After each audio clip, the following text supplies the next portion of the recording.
Ho ho ho everyone, and welcome to the inevitable and incredibly festive How2 Wrestling Cinema Swirl crossover. Hello, I'm Kevin Mahan, joined as I am always in this... Oh god, I have to mix up all my intros now, this is confusing. In this traipse through Tinseltown while also introducing people to wrestling in some sort of backwards way.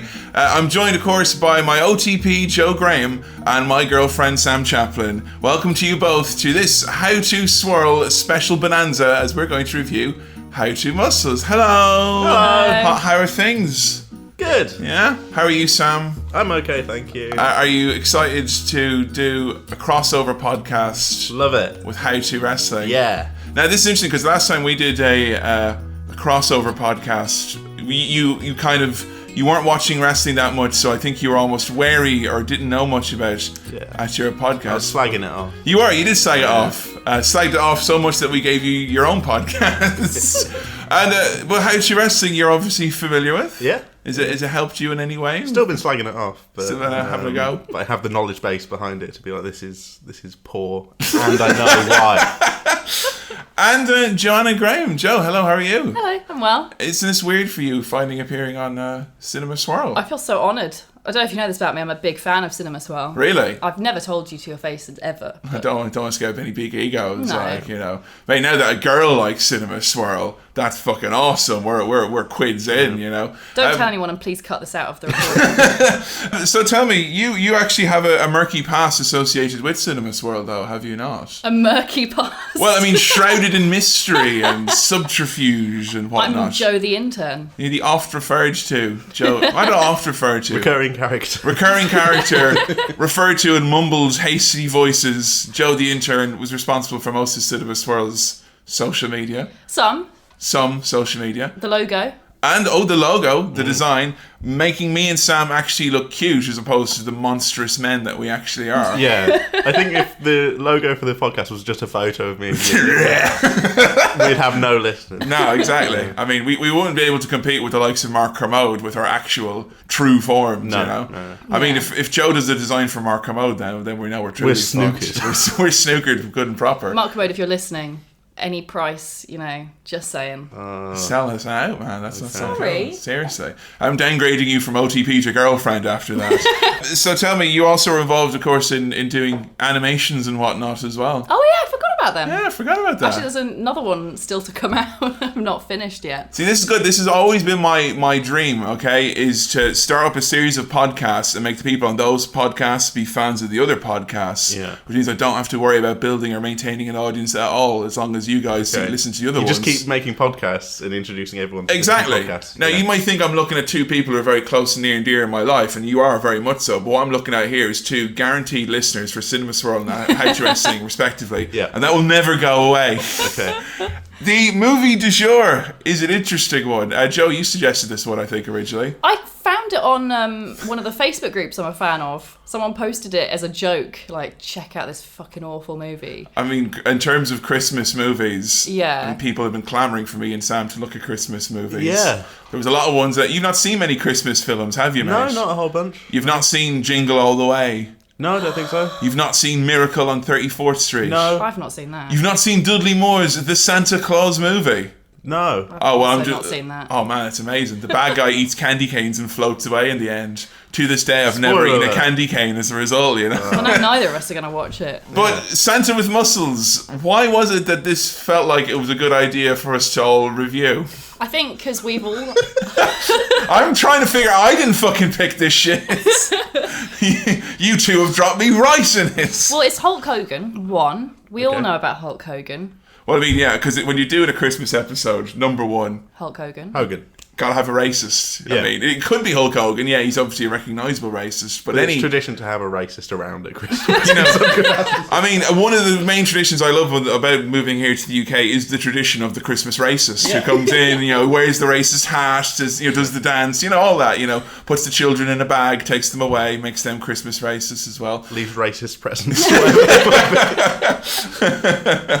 But the thing that really made me want to, I think, cover this one is the plot, which I won't go into detail detail of because Sam doesn't know anything about it. Well, I've not seen any films. You've not seen any films? You've not seen this film. Have you seen it, Joe? No. Okay. I've just read the plot synopsis on Wikipedia. Right. Now, in obviously in the build up to this, because obviously crossovers are going to be quite different and unique and whatnot. So I listened to last year's incredibly festive Christmas crossover, which had me, Sam, and Adam from the Attitude Era podcast reviewing Darren Aronofsky's The Wrestler. Yeah. Which Jesus. that ain't no Christmas, and I accept the fact that maybe us having Christmas hats in the picture for that was a little bit misleading. Yeah. We weren't selling the goods that were in the tin with that label. No. But this year, I think we are very much being Christmassy. Although with that film, we did have the kind of cinema classic label still pretty firmly stuck on there. Well, we went on a little bit of a rant about, because we actually mentioned this movie by name. We said, we were going to do Santa with Muscles, but I've not seen it. It's not a Hollywood classic. And then along comes Joe Graham,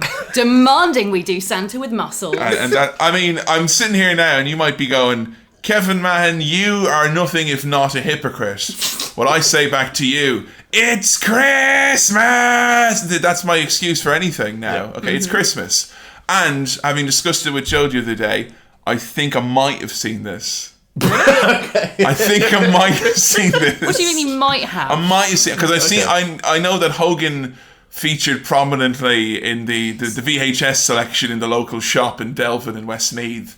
So I think that this may have made its way through, along with Mr. Nanny and some other. What, did you repress it from your memory? Have you Probably had to. Now, I'm not going to say Hogan's not known for, in wrestling, as in life, as in acting, Hogan's not known for his range of ability. No. So it's quite hard to discern where does Santa with Muscles begin and Three Ninjas High Noon on Mega Mount end, because it's all quite similar stuff. Christmas movies, though, and Christmas generally, obviously has got quite a lot of connotations with movies. For me, Christmas means movies, and I was wondering, Sam, as someone who's not seen any movies or films at all, what you did at Christmas. Because I mean, you've got the Queen's speech, you've got presents, and you've got dinner. But I'm thinking there's a 6-hour deficit there on your festive season. Well, I'm into the dinner, into the presents. That's fine. Into the dinner. You wake up and you get inside the dinner, like into the Christmas turkey. Take off your socks, like. So I eat all the dinner. What time do you have Christmas dinner? It's my interest. Well, I was going to say lunchtime, but it's kind of towards the middle of the afternoon almost. Yeah. So what, like 2-3 p.m? Yeah. Joe? Yeah, same time. Really? Yeah. Oh, when's yours? 7-8. Whoa. Yeah. What do you do for the rest of the day? What's that? Well, no, we have like, you've had that at the Christmas now. We have a seafood starter around 11/12. So that kind of gives you a line. Oh, real? Oh, yeah. Wow. Actually, I can confirm it's really nice. Yeah, we'll have an avocado with that as well, so you have a vegetable. That's a good idea. Right. Yeah. Then we'll wait for the rest of the day. There's intermittent snacking and perhaps drinking, but then you have a bit of room. Christmas dinner, 7 bells thereabouts. Yeah. Then a little bit of a break, and then you fall asleep into your Christmas pudding around 11 before you realise you don't even like it. See, our Christmas was you'd have Christmas dinner at sort of 3ish. Everyone would go have a big sleep. And then they'd come back for like a second. See, that seems like the best thing and also the most antisocial thing. Yeah. Plus, it means you can drink really early in the day because it's A, Christmas, B, you're eating early. So. Yeah, that's true. So how else does the Christmas day pan out for you then, Sam? Then Christmas dinner at lunchtime. Yeah. Okay, and then you presents before. Yeah. Okay. Presents in the morning. Right. Then dinner in the sort of afternoon. Because usually what comes after that is usually Indiana Jones or Star Wars or any of the movies. Great Escape, I've heard, is on a lot at Christmas. That's a big, and you've not seen that movie. That. Oh my God. So do you watch films at Christmas? Not really. No. Do you watch like Christmas I'm playing specials? with my toys, mate, that I've got for Christmas. I'm not watching a film when I've got gadgets. It's got all this Playmobil set up and all this. So you're not never been like a tradition of Christmas, like any kind of. Not really.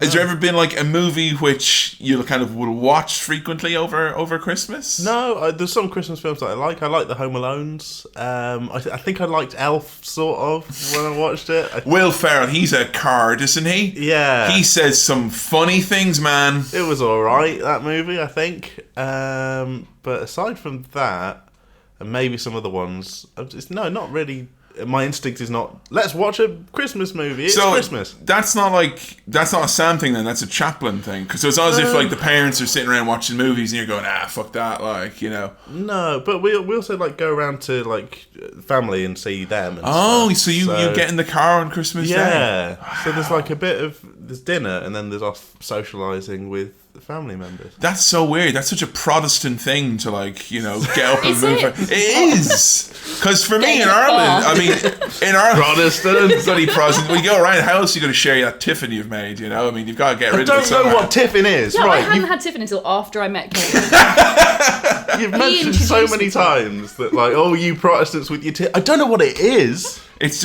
in the cupboard behind your ketchup and your toaster, which you keep in the cupboard. That's why it is. Tiffin. It's Google it is all I can say. You It's know? really nice. No, I refuse. Because you don't understand your own heritage. You just don't, Okay. you know, whatever. Yeah. That's very strange though, because I mean, the idea of moving around and meeting people on Christmas is like so foreign and alien to me. So do you just stay with your immediate family? Like we do family, but not on Christmas Day. Christmas Right, Day okay. is like sacred. Lock the doors, hunker down. Let's pretend like it's the end of the world and eat and drink all this amazing stuff. Yeah. Well, that sounds nice. Yeah. I have fond memories of my dad because he's a doctor in the village and he's very friendly to people, but he doesn't really like, you know, socializing that much. Let's just say, particularly around Christmas.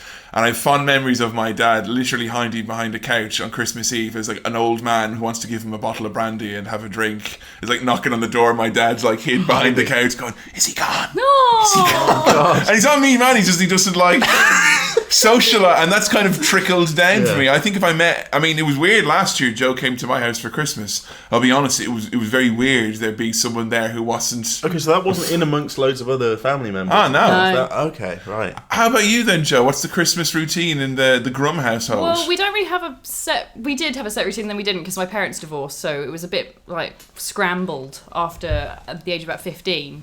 But for the first sort of 15 years or so, we were at my granny's house in the middle of nowhere, and that involved sort of watching the Queen's speech. We'd all have to stand up at the end and salute.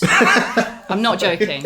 That's what we had to do. Now, that makes sense for you at least because you're fucking English. But my dad insists on watching the Queen's speech. Yeah, but does he make you stand up and salute? Well, no, because I'm pretty sure that's technically treason to the Republic of Ireland if he does that. But And sing "God Save the Queen," which we also had to do. all right, that's pretty intense. Yeah. But at least you're English. Why the fuck did my dad watch the Queen's I speech? thought you're supposed to hate us English. We're meant the to. Queen. I think my dad just wants like a strong female like authority figure maybe in his life. Who knows? Right. I'll ask the same question though for you. Films at Christmas. I associate Die Hard as quite a Christmassy film. Have you seen Die Hard? have seen that. Die That was Hard, that's yeah. the number one on the Cinema Swirl list that Sam actually has have seen. seen Die Yeah. Hard, yeah. So Die Hard's up there. Any other ones? No, not really. We don't. Oh, although I have Not to like say, Gremlins or anything like that. Would I've that not be? seen Gremlins. Ooh. Me and my mum watched Joseph and the Technicolor Dreamcoat one year Ah. because Donny Osmond took his top off. And he's all man. Well, how He's can a you hunk. resist? How Yeah. can you resist? Yeah. Can we do that one instead of Santa with muscles? I mean, Sure. I mean, that's Joseph with muscles instead, isn't it? That's what we'd be going for. Joseph with muscles and a Technicolor Dreamcoat. Yeah. And a voice like an angel. And probably not a racist. Probably not a racist. I don't In know. recent years, I've started to associate Christmas with like singers like that taking their tops off for calendars and things, like Cliff Richard. Cliff Richard, yeah. I know way too many people who themselves as an ironic joke or their mum as a literal thing that they like get the Cliff Richard calendar. Oh every yeah, Christmas yeah, and that's they love it. definitely yeah. I used to Yeah. have that was my thing. I always had a Cliff Richard calendar when I was like 13 until Yeah. about 17. Any of my quirky friends who are listening to this now, who are like looking at their Cliff Richard calendar, there's at least 6 people who I know right now who are probably going, "Hey, I've got that." I mean, Don't be dissing. Cliff's Don't- a hunk. Cliff is a hunk. There is intrinsic value For in his that. age, you know. For his age, and I'll point out, they never filed charges. They never filed charges, and there was not a proper warrant No. for that search. He was just assisting with their inquiries. Did they find anything? No. It doesn't matter, because it's not admissible, because they didn't file any charges. At time of recording. At time of record. Oh, wouldn't it be really bad if we really aged the podcast going, oh God, listen to them. They're stuck in that whole Cliff Richard's not a no. paedophile era. A Like, couple of years ago, we were fondly remembering Rolf Harris. As well. Like, for me, Christmas and movies are very, very strongly linked. I'm not sure if that means because Christmas and drinking and lots of food means an inability to socialize properly. But I mean, even from a young age, I remember my dad being very strong for like, because if Christmas dinners and things are being made, my dad was always very much, let's watch a movie.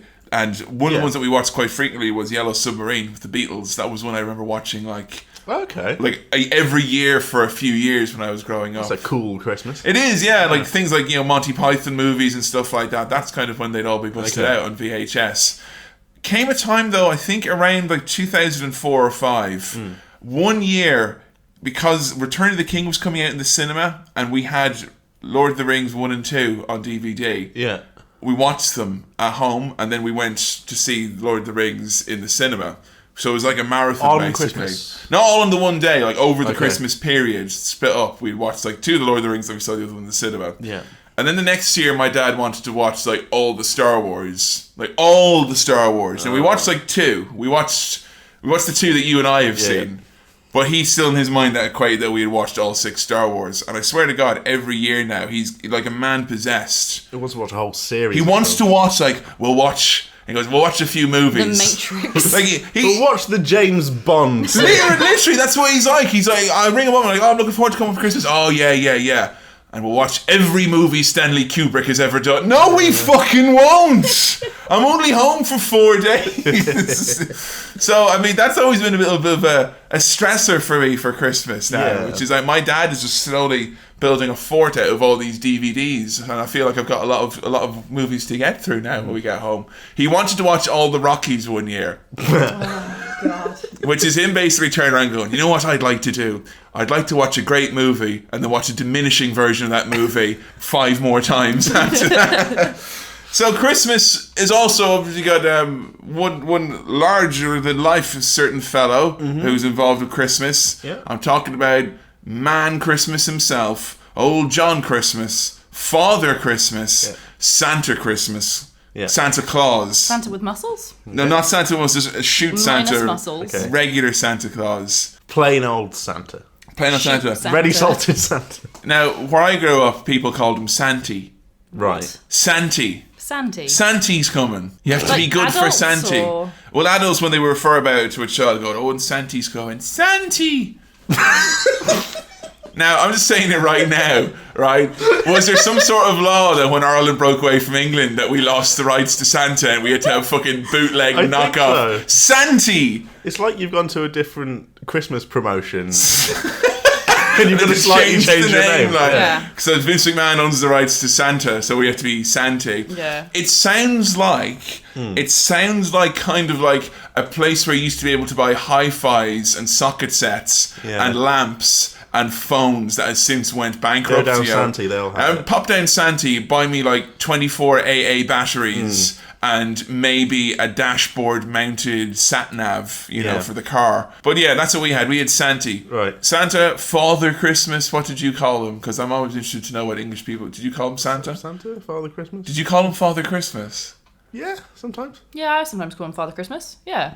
I think... It seems a bit like old-fashioned, doesn't it? I call him more Father Christmas than Santa, I think. Really? Yeah. It's so funny to me. Santa feels American. Yeah. I don't know if because little tiny English humans going Father Christmas. It's so fucking funny to me. Like, it's absolutely hysterical. Right. I mean, because I work with children in my job, and I see all these little tiny humans going, Father Christmas is bringing me Lego. I'm sorry, I am going to laugh in your face because that is ridiculous. Aww. Father Christmas. That's cute. Yeah. It is. It's not. Santy's not cute though. Yeah. Some little box. Santy's bringing me some presents. Some drooling, filthy child come out of a dish. Santy. Yeah. If you get rubbish presents, is it a Santy climax? Whoa!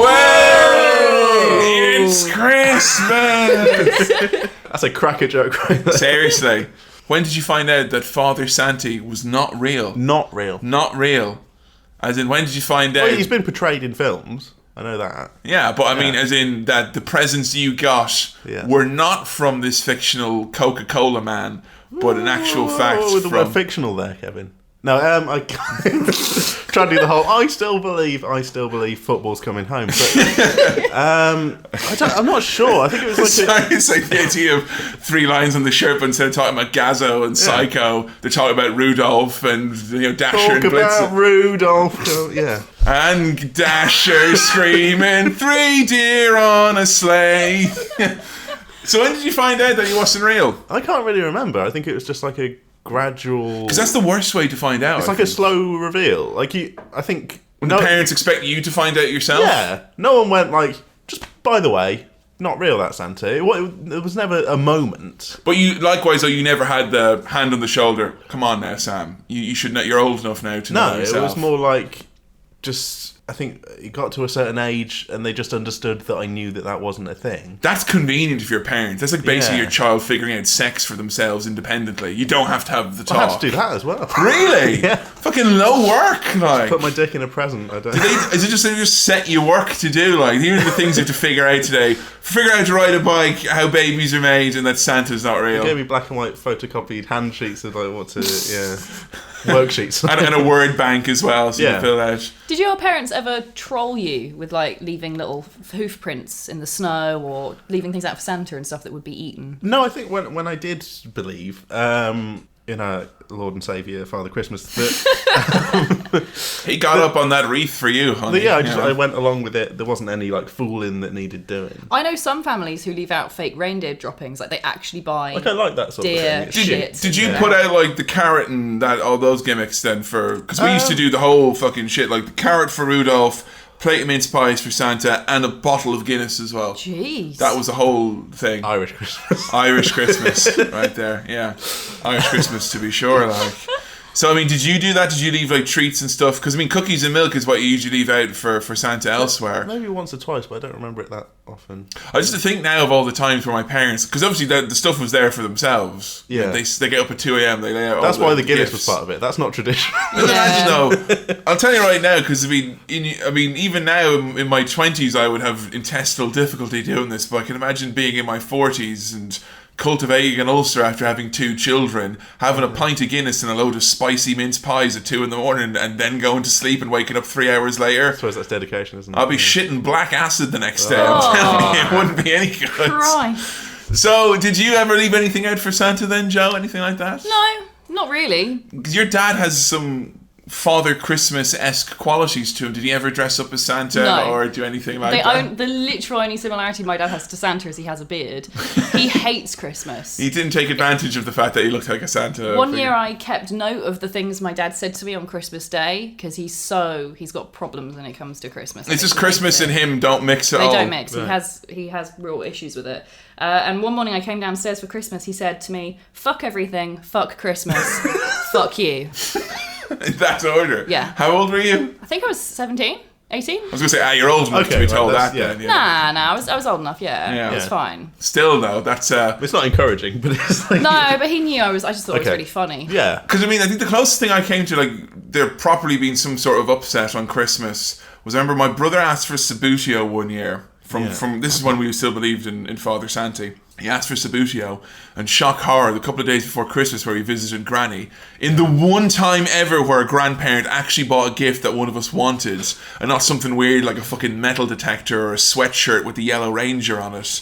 They bought my brother Sabutio, and straight away my parents were like, motherfuck, because they had to get a new, and they're like, don't worry, I'm sure Santa will know, and it will arrange for something else. So they tried to like literally, like with 2 days to go to Christmas, Get can you another main imagine? present. To get loads of other stuff, and I think they got him like the Manchester United like football manager's jacket, which was like a million times too big for him. Football managers, jacket, not like a player's No, as in like an actual jacket, like, and it was huge on. I remember there were tears, and I remember I got everything I wanted, and I was fucking delighted. But I was looking back now, it was because I was pissed off that all the focus was on him because he was upset because something didn't happen, and I got everything I wanted, and no one was paying attention to how much I loved my gifts. So I started crying because I noticed that Santa didn't eat any of the mince pies that he let out, and I fucking gave it both barrels. I was like, you want to cry on Christmas? I'll fucking show you what 2 years of youth more on you can. I was like, he didn't eat his mince pies. So everyone was crying. Yeah, and I'm trying to think now if my parents like went like, no, start eating mince pies. So I mean, Your dad just downing Guinness in a desperate attempt. it's true. Like puts on a Christmas hat, you know. Did you find out Santa was not real then in any sort of? Yeah, I was because when we had Christmas at my granny's house when I was still young, she worked at a charity shop, and she was always in charge of stocking. So at Christmas Day, I remember I was about 6 or 7, and I was going through my stocking, and I noticed that all of my stocking presents had the label still on them, and they had the Oxfam sticker on them, the price, and it's where she used to work. And I was really confused. I was thinking, well, does Santa buy his gifts for me at Granny's charity shop? Is that where he gets them from? Because I'd seen the exact same things in her shop. Yeah. So I kind of figured it out from there, like a detective. I was like, oh, hang on. Santa wouldn't buy nice gifts for me from a charity shop. Only Granny would do that. I see. Well, that's deducing then, really. Yeah, That's and then smart. I asked my parents, and they were like, no, Santa doesn't exist. How old were you? 6 or 7. That's young. I think I was quite young. That's very young, because I found out when I was 11, but I suspected by the time I was like, I remember when I was 9, I remember I wrote on my Christmas list to Santa, I go, look Santa, I know you're probably not going to be able to get these, because in Poundland they had these little, they were completely bootleg, not real, but they were amazing. They were little miniature Street Fighter 2 characters, right? And there were 4 sets, each that had 2 guys, and they came in little bootleg Super Nintendo play cases, which you could open up and they looked like the little SNES controller. Wow. And inside was the different stages from Street Fighter 2. And they're only £1 each. And I was like, look, Santa, I know you don't have access to pound shop. There probably isn't a Poundland on. Because I assumed that Santa only bought brand name, like, you know, and he wouldn't. And I was like, I don't expect, and I got them all, and I was kind of like, no, how did Santa know to get them? Because they're only in Poundland and Mullingar. How did Santa know? So the notion of Santa being savvy in both cases... Yeah, it was really kind of... has ruined Santa. Has really, yeah. I always assumed that all presents I got from Santa were made in Santa's workshop with the elves. Yeah, okay. Which is why when there was like a price tag and like a brand sticker on it, it was just really suspect. weird. Very suspect. I mean, I found out for proper, because I had my suspicions, but I was still riding the Santa train, so to speak. Yeah. And when I was 11 that Christmas, I wanted the Millennium Falcon from Star Wars. Right. And it was like a couple of days before Christmas, and my parents literally pulled up outside the shop. We went inside, they bought it, and then we walked back out. And that wasn't like, not a word spoken. Okay. I was like, wow. Yeah. Really? And then I remember going like to Santa the next week, and the Santa's like, fuck you, old man. Like, you know, I don't want any of this. So it kind of got sour on Christmas for a little bit. Well. But I knew people who were 13 when they found out. There was a guy in school, he was 13 years old. I remember going over to him going, do you not kind of figure out at this point? Well, you were that guy. I was that guy, because I felt bad. You were the Christmas ruiner. People were making fun of him all the time. Aww. Right. So I went over to him, I go, do you not realise that it's your parents are clearly buying all these gifts? And he turned to me and went, joke's on you, my parents are poor as fuck, Kevin. So there's no way. And I go, oh no. That's even worse. Yeah. Worst way, though. Absolute worst way. And I defy anyone to write into cinemaswirl@gmail.com. That's cinemaswirl@gmail.com. A worse way to find out about Santa not being real than this. A little shit that I knew when he was growing up, and he was spoiled rotten. Parents weren't that well off. He was just very spoiled. Yeah. And he wrote his Christmas list, and it was like 1999. And he's like, this year I want a Game Boy Color with Pokemon, an N64, a PlayStation, a Dreamcast. Okay. He wanted everything. No, nothing spared. And his parents literally had to go, like, look at it and return it back saying, can you ask for less things? Because Santa's like, can't remortgage the house this time, you know. The concept of giving like lists to Santa is something I've never understood, because I've never done it as a child. I really? Never wrote a we wrote them all the time. Yeah. Because I think because my parents couldn't ever afford anything from them. I see now, as someone who worked as a mailman, I during a Christmas period, I never saw any Christmas cards come through, like Christmas lists to Santa or anything addressed to Santa come through, which led me to believe that before it goes into the sorting office, it goes straight into an incinerator or to a room where a bunch of particularly overweight and disgusting looking postmen open them up and go, look at your Christmas. That's the first thing you said, Mike, but like, no, they go to the North Pole, don't ruin it. I mean, Christmas is also known as a time of treats. For us, obviously, you know, we're in a generation, I guess, that's expecting of things. Like, do you get selection boxes in this country? Yeah, that's a thing. Okay. When my parents were younger, this was like the big thing when they were like kids, was they got fizzy drinks for the first time. So at Christmas, they got fizzy drinks, which they didn't get normally any my other parents time. did mention that Because only I think only like Protestant landlord children were allowed fizzy drinks normally. The Catholic children weren't allowed any at all, you know. Right. If they tried to have any, the landlords would come and just take it away and give them water instead, warm water. But my dad one year, he recounts this story every single Christmas for whatever reason. Like, he feels it's deadly important. Okay. Which was that he was intent on trying every single fizzy drink that there was, and there was a selection of 12. I should meet your dad. I think you should, Yeah, because this he's is like like very the- much like, well, no, I think this like scared my dad straight, maybe, because Right. he was very young and he had like 12 glasses of fizzy pop Yeah. and a selection box. Oh. And you imagine now that's the kind of sick, and he had that Christmas dinner as well. So the Yeah. sick that came out, he described as being like a fizzy brown slurry, because it was all the chocolate and all the fizzy drinks back then were just colour, sugar, and fizz. There was Yeah. nothing else in. Oh, there's one thing I want to ask Sam while we're here. Yeah. Because I've spoken to you about this before, Kevin. Having fruit in your stocking. Right? That's the thing I get in my I laugh. family. Sorry, Okay. that's You- so funny. You get an orange or a satsuma or something. Does in your that- stocking. What a shit gift! Yeah. It is. Fruit! I know of that as a tradition. Yeah. But it's always been referred to as sort of a joke that used to happen in the old days. Like, just my my parents would tell me about, like, when they were younger, they used Yeah. to get, like, you know, a satsuma or something. Like, it's exotic. Like. It Yeah, it was. was. Wow, Yeah. an orange. Yeah, that was like a thing. Yeah. But like A traditional thing. but way ago. But for modern children, you want to think of a proper exotic fruit, like, I don't know, Like Starfruit. PlayStation. like a dragon fruit or Dragon Quest on the PlayStation 4 or Yeah. something. You know, yeah. But no, I've never had one in I think it was my mum's like passive aggressive attempt to maybe get me to lose weight or something, like some fruit. Have I ever told you about the worst gift? Can we quickly talk about Oh, worst please, gifts? worst Okay, gifts. yeah. Worst gifts always. Because I think I can win this. I don't Right. know. I've got two ones which are very close contenders. Okay. Okay. So one Christmas, me and my brother got given a box of Lindt chocolates, and we were so happy. We were like, "This is the nicest gift our parents have gotten us in years." Well, that's a good chocolate. It was. We opened it up. Inside, all the Lindt chocolates had been eaten by my mum and her boyfriend, and they'd replaced them with Much raisins. too good for children.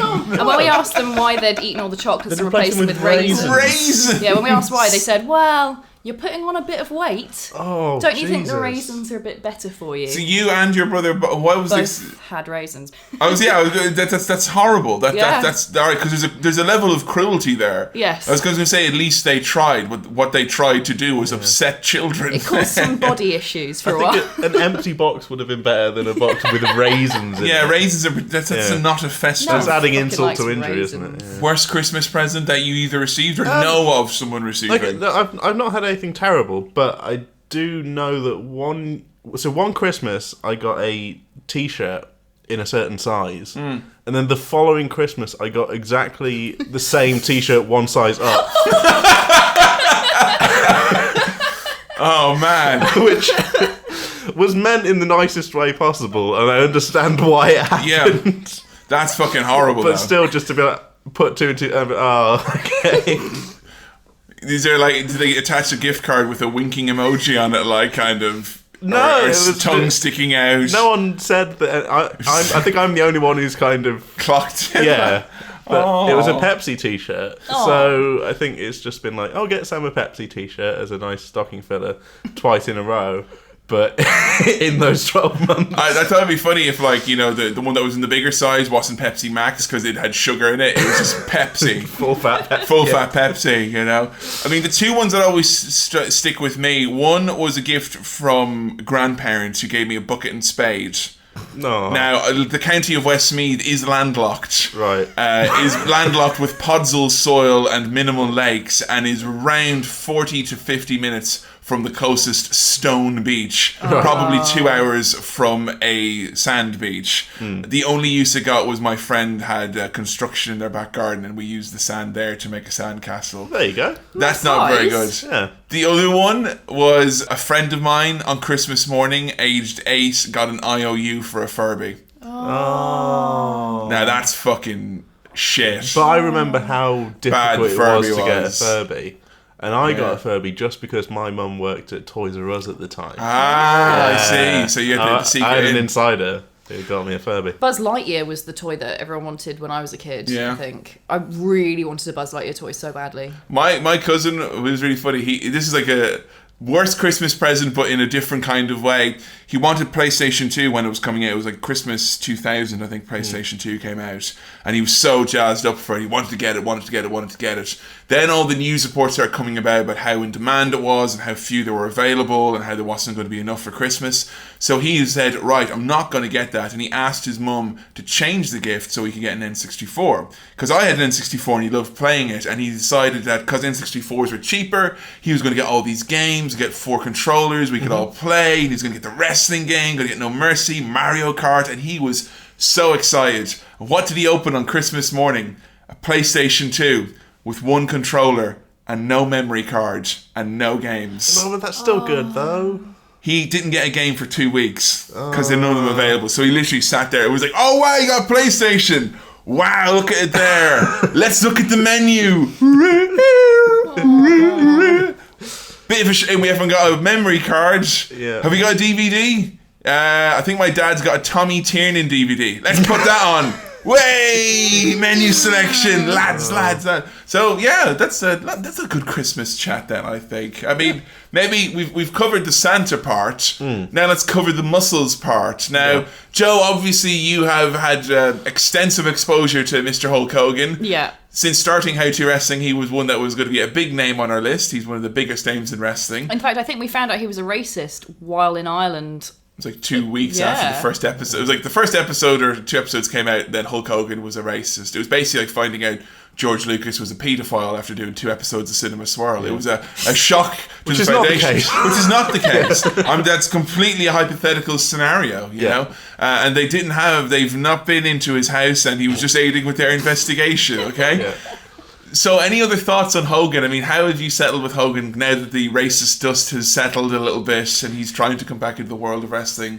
Do you think that Hogan's attempts to stay in the public mind are a bit... I fucking hate Hulk Hogan so much. I hate him. Everything I see about him recently has just been such a blatant attempt to get in the public eye. Like, recently he's been... I don't know if you've heard this, Sam, about his whole thing about, I discovered Kevin Owens. Oh, yeah, he's just discovering wrestlers. Yeah. Anything to keep his name in the news, basically. This movie is going to be interesting because this is kind of almost more than the wrestling. Why so many kids loved Hogan was that he was in, like... Movies. Hey, fun movies for you, for kids. Yeah. Sam, your thoughts on the Hulkster? Well, he was like the big name in wrestling. The name. Especially outside of wrestling. Yeah. Wrestlers were not really that well known outside of people who liked wrestling, apart from Hulk Hogan. It was a big deal. Because everyone would know who Hogan was compared to, say, Steve Austin, even though in the wrestling world, people could argue one was a bigger star than the other. Yeah. But in regular world, Hulk Hogan absolutely was always the guy. Well, I know he looked weird. How have you described him in the past? I mean, it's such a strange colour. Like leathery quality. I've heard hot dog. Hot dog is a good one, yeah. Because I think the red and yellow doesn't do him any favours with that. He's like mauve or something. He's like a really... he's like a deep red. I remember you did a great post on Twitter once comparing him to a deluxe... Was it mauve? It was like a bedroom that was decorated in purple and like really light yellow. And I was like, it looks like Hulk Hogan. Did you? Because I know you watched the odd reality show here and there. Yeah. Hogan Knows Best. Was that one you've ever? No, I never watched Hogan Knows Best. No, it's a shame. Might be wonderful. And are you aware of Hogan's acting chops at all? Not at all. No. Acting chops. I mean, he's done quite a few movies. Yeah, I've never seen him in a movie. No. He thought of himself that he was like on a level with the likes of an Arnold Schwarzenegger or Sylvester Stallone. Right. Because he was a big dude. He was a muscle man. That's all there is to Arnie. He's really a big dude. Yeah. I mean, you could argue that's all there is to Arnie, but there's something more there. Not. Which I don't think... Even though... This is weird. Hogan, I will not deny, is more charismatic than Arnold Schwarzenegger, but Arnold Schwarzenegger is infinitely more watchable. Yeah. I mean, I wish we were watching Santa with Muscles with fucking Arnold Schwarzenegger. What? Yes? Okay. That would sound amazing. So I'll probably watch it through that lens, like thinking about what that movie could be like if Arnie was in it. Just sit down watching this thinking, what could it have been like if we watched Jingle All the Way? Yeah, instead. What could it have been like if Joe wasn't here and we didn't have to have a tentative at best connection to wrestling? I'm so sorry. It's okay, it's fine, you know? Has Arnie been in the wrestling? Yes, Arnie has been involved in the world of wrestling, absolutely. This year? Yeah, this year he was inducted into the Hall of Fame. He's a bonus character in 2K16. The Hall of Fame? The Hall of Fame. Of wrestling? Of wrestling. What did he do? He's been involved here and there. They inducted celebrities who've done big stuff, basically, Right. and he's been involved in quite a few angles. Has he wrestled in a match? No, he's not. Right, and he's in the Wrestling Hall of Fame. Drew Carey's in there as well, mate. So just bear that in mind, okay? He was in the ring, Drew Carey. That's true. That's true. Drew Carey was in the ring, but I know Arnold Schwarzenegger. He appeared most famously on an episode of SmackDown in late December, Christmas time, 1999. So it's still Christmassy. Right, yeah. Christmas 1999 to promote his upcoming movie End of Days, which was where Arnold Schwarzenegger takes on the devil, which we will do as a Cinema Swirl in the future. I just want to do an Arnie Swirl in the future, just to do another Arnie movie. Separate podcast. The best thing about it, though, was that Arnie had a lot of backstage segments where he talked with people. One of which was with Steve Austin, and Steve Austin always had to be a badass and never talk to anyone. Yeah. But obviously you have to talk to Arnold Schwarzenegger. So Schwarzenegger's like, "Hey, Stone Cold, I hear you're going to be in the championship match." And I was like, "Oh, hell, son, I hear you're going to be laying the SmackDown, open up a can of whoop-ass on Satan in End of Days, opening December 14th in all cinemas. I can't wait to see that movie, man. It looks kick-ass. Bye."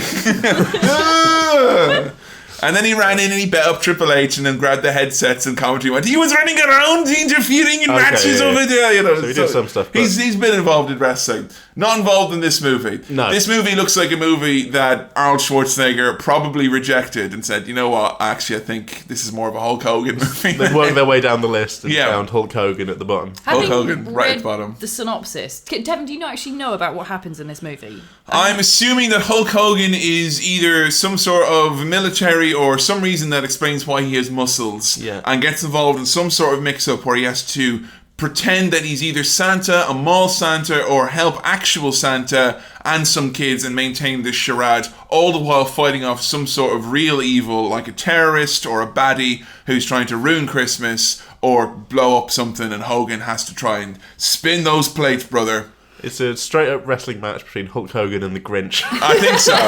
That's what I mean, I'd like to see that. Yeah. You know, because I think the Grinch would bump his ass off for Hogan. Grinch looks like he'd be a Mr. Perfect type, you know, jumping around a lot, doing flips and all that. Yep.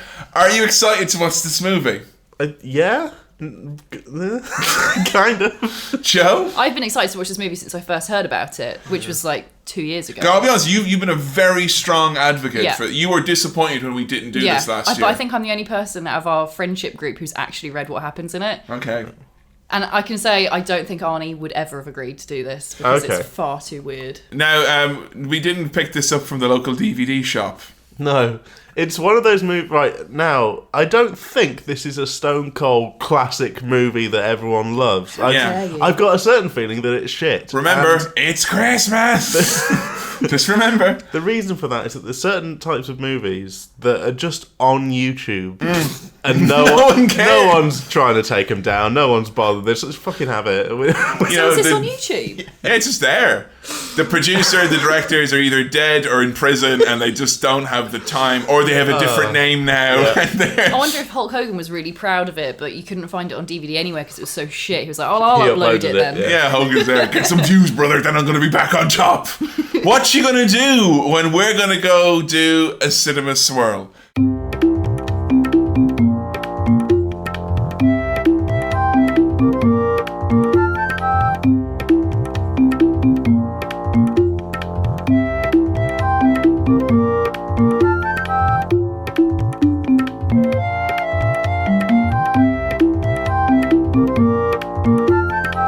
Talk about Christmas coming home.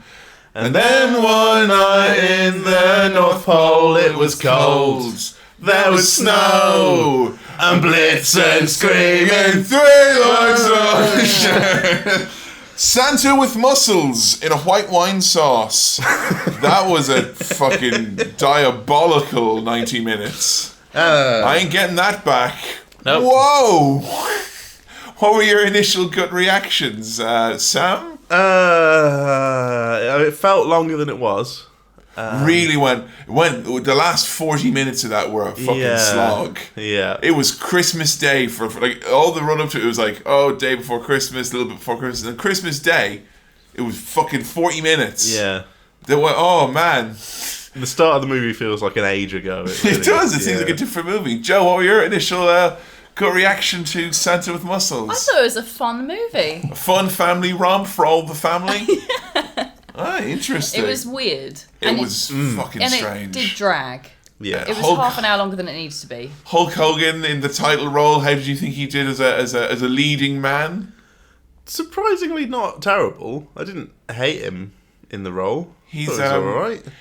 It was a bit weird. I've never noticed that Hogan felt like quiet.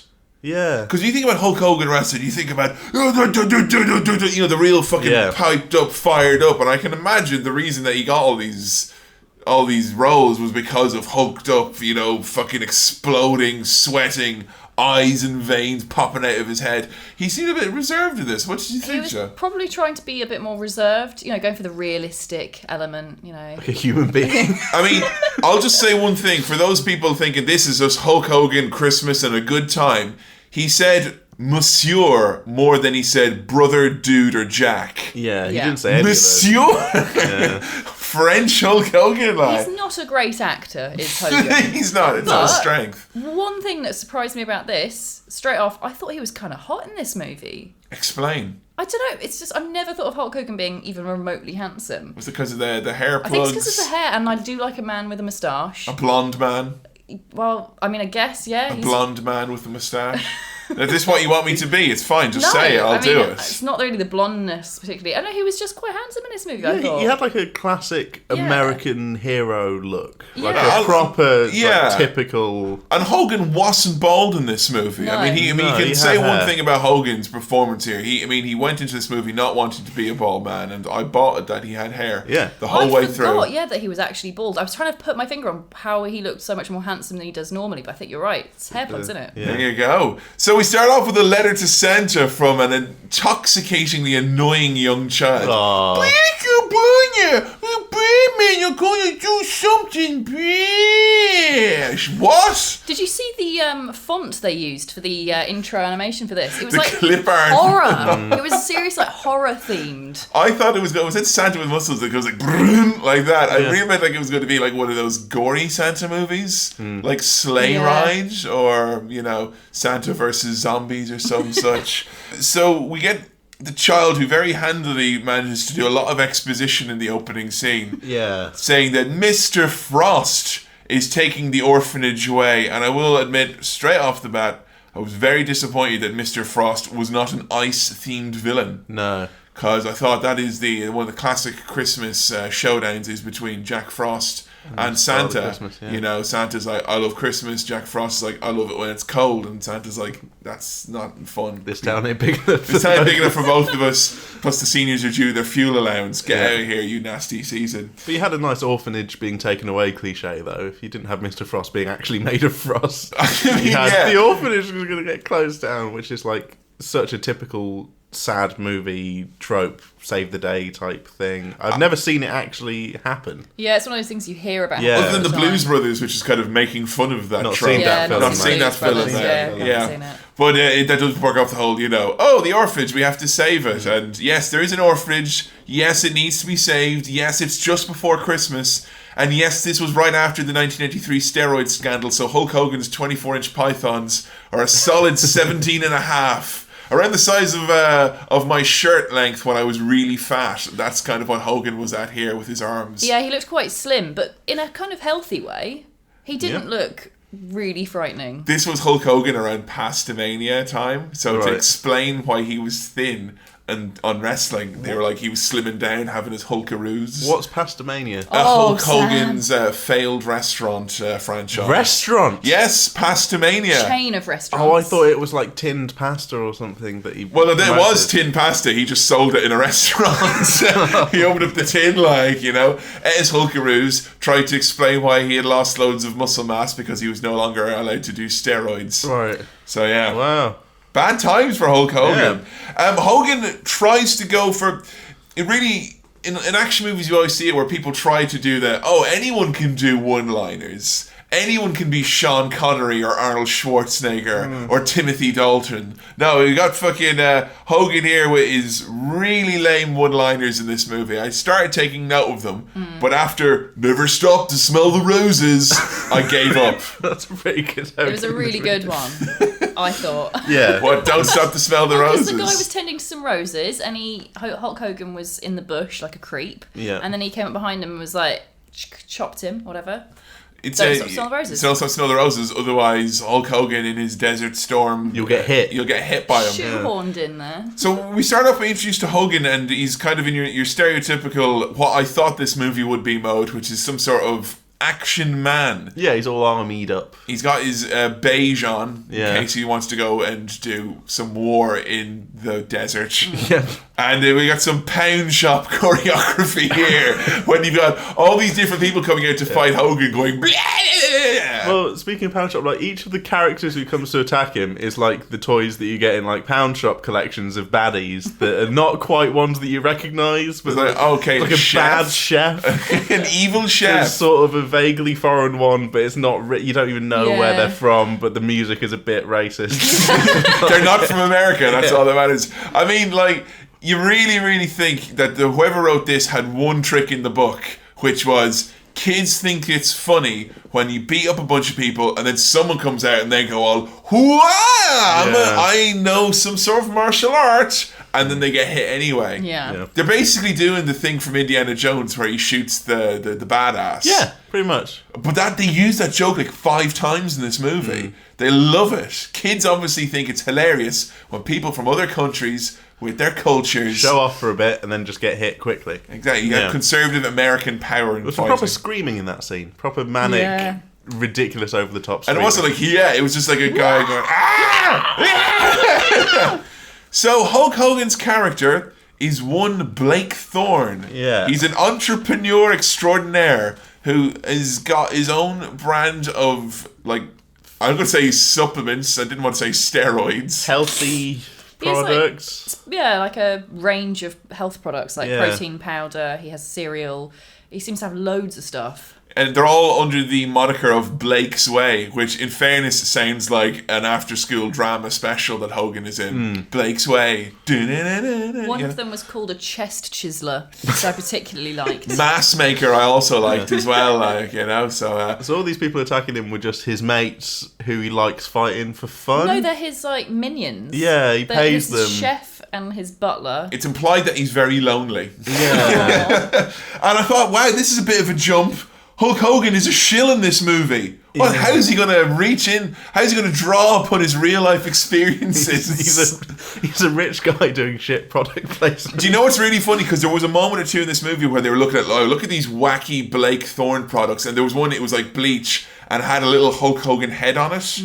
Right, now the head on it had a bandana, which the Blake character did not have. That was And clearly, long hair as well. yeah, it was clearly a Hogan thing, Yeah. which they used as a prop to show what a fucking shill he was. Also, I'm assuming because he's such a product-oriented individual that he hates Christmas. Yeah. Or he's at least not into it. We nearly sort of said he's just being a bit of a brat here. He's just being rich and like doesn't care about anything and has rules. He's got Blake's rules. Blake's rules, which are kind of like Blake's rules are hard and fast. Alternate name for this movie. Blake's rules. 8 simple Blake's rules for dating my daughter. His rules include things like never mix business and pleasure. Always write it off if you can. Because like an orphanage wants help, and he's like, give him some carbohydrate bars, dude. Then write it off against charity. They're all like high-fiving. It's just sensible, isn't it? If you're a privately run business, Yeah. you write off your expenses of charity against tax. That's not an evil thing, isn't it? Well, some companies do it in an evil way. He's like clicking his fingers. Yo, make sure you send him the gift aid form, dude. Like kissing his biceps. What a heel, But he's a bit of a baddie to start off with. A bit of a baddie. Yeah, he set up the music. Definitely makes it seem like he's this big heel. And then the music also makes out like it's the great escape when him and his friends decide to go paintballing, and it's like dun dun.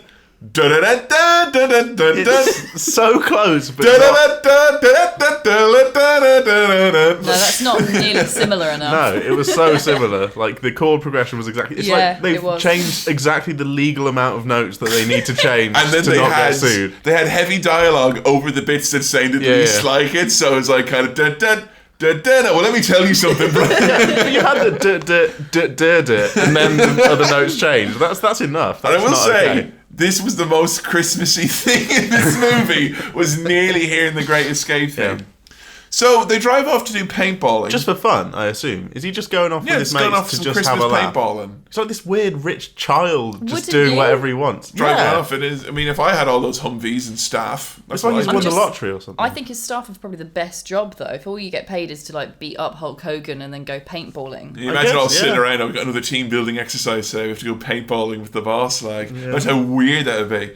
So a police car decides to chase Hulk Hogan's paintball militia because he thinks they're terrorists. And as a police car was chasing Hulk Hogan's paintball militia on an incredibly sunny, cloudless day, I couldn't help but doubt this is a suitable scenario with which to learn the true meaning of Christmas. And I started doubting this movie's honesty at points.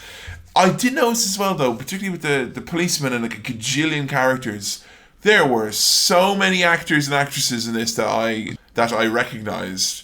Like millions. Not ones whose names I'd look up now or anything like that. But funny face policeman, I recognise him Yeah. from all sorts of stuff. I don't know what. this is from the time when comedy and action in those types of movies, that if you wanted to be a funny person, you had to have a gap in your front teeth. Yeah. That is like the sole thing you need to have. Yeah, like 3 guys in this movie had very Noticeable gaps gaps. in their front teeth. Yeah. Waka waka. So Hulk Hogan, he had a rule which I forget what the rule was, but the rule meant that he had to jump out of a moving car. Rule 21: when in doubt, get out. And then he jumps out of a speeding car, basically. So do you think that applies to relationships as well? When in doubt, get out, jumps out the window after sex? Like, possibly. So yeah, he bails and he decides to go to the mall. Yeah. The mall where there is no Santa at the moment. There should be. There's a grotto. There's a grotto It's all set up. full of grotty elves. Yeah. And loads of children, but no Santa. And then all of a sudden, it just cuts to a scene out on a lawn, and there is a scientist who is English.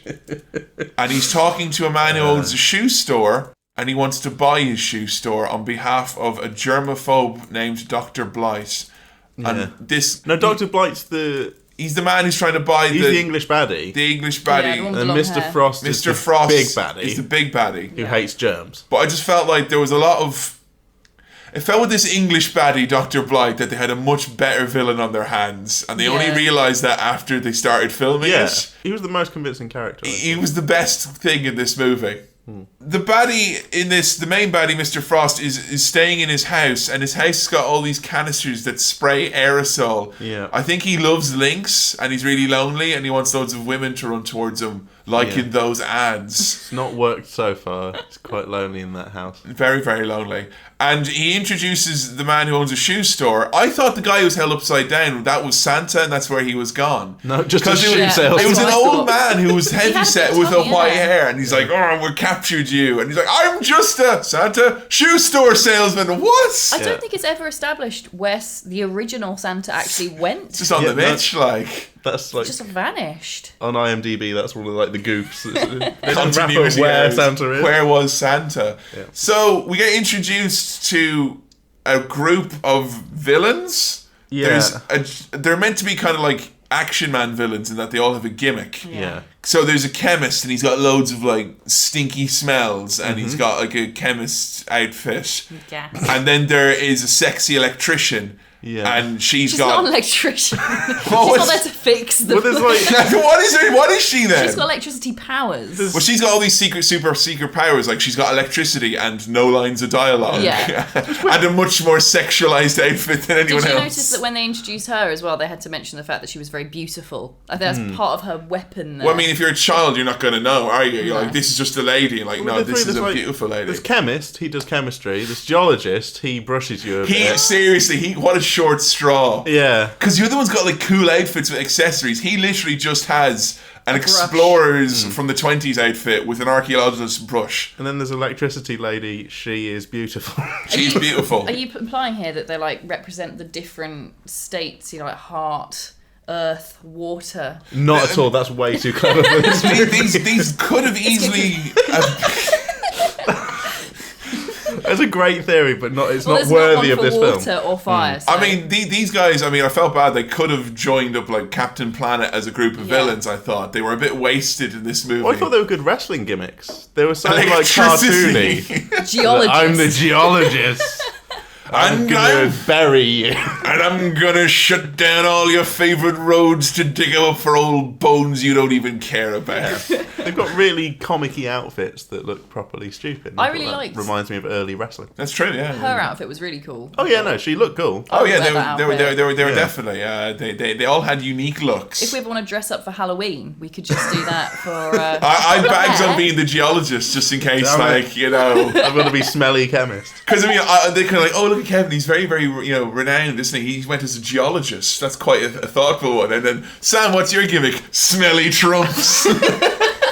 Hogan dresses up as Santa because that's just what you're going to do. And in fairness, I would say this: the close up on him, because he's got the kind of the old man eyes, the crow's feet, and also the deep voice like this. He was quite a convincing Santa. Yeah. So I just have to say, you did make it sound like he just decided to dress up as Santa for fun. Well, pretty much. No, right? it's to He get didn't. away He from the was a police. thing. Get away from the police who are still chasing him. For playing paintball too much. They didn't even get to play paintball.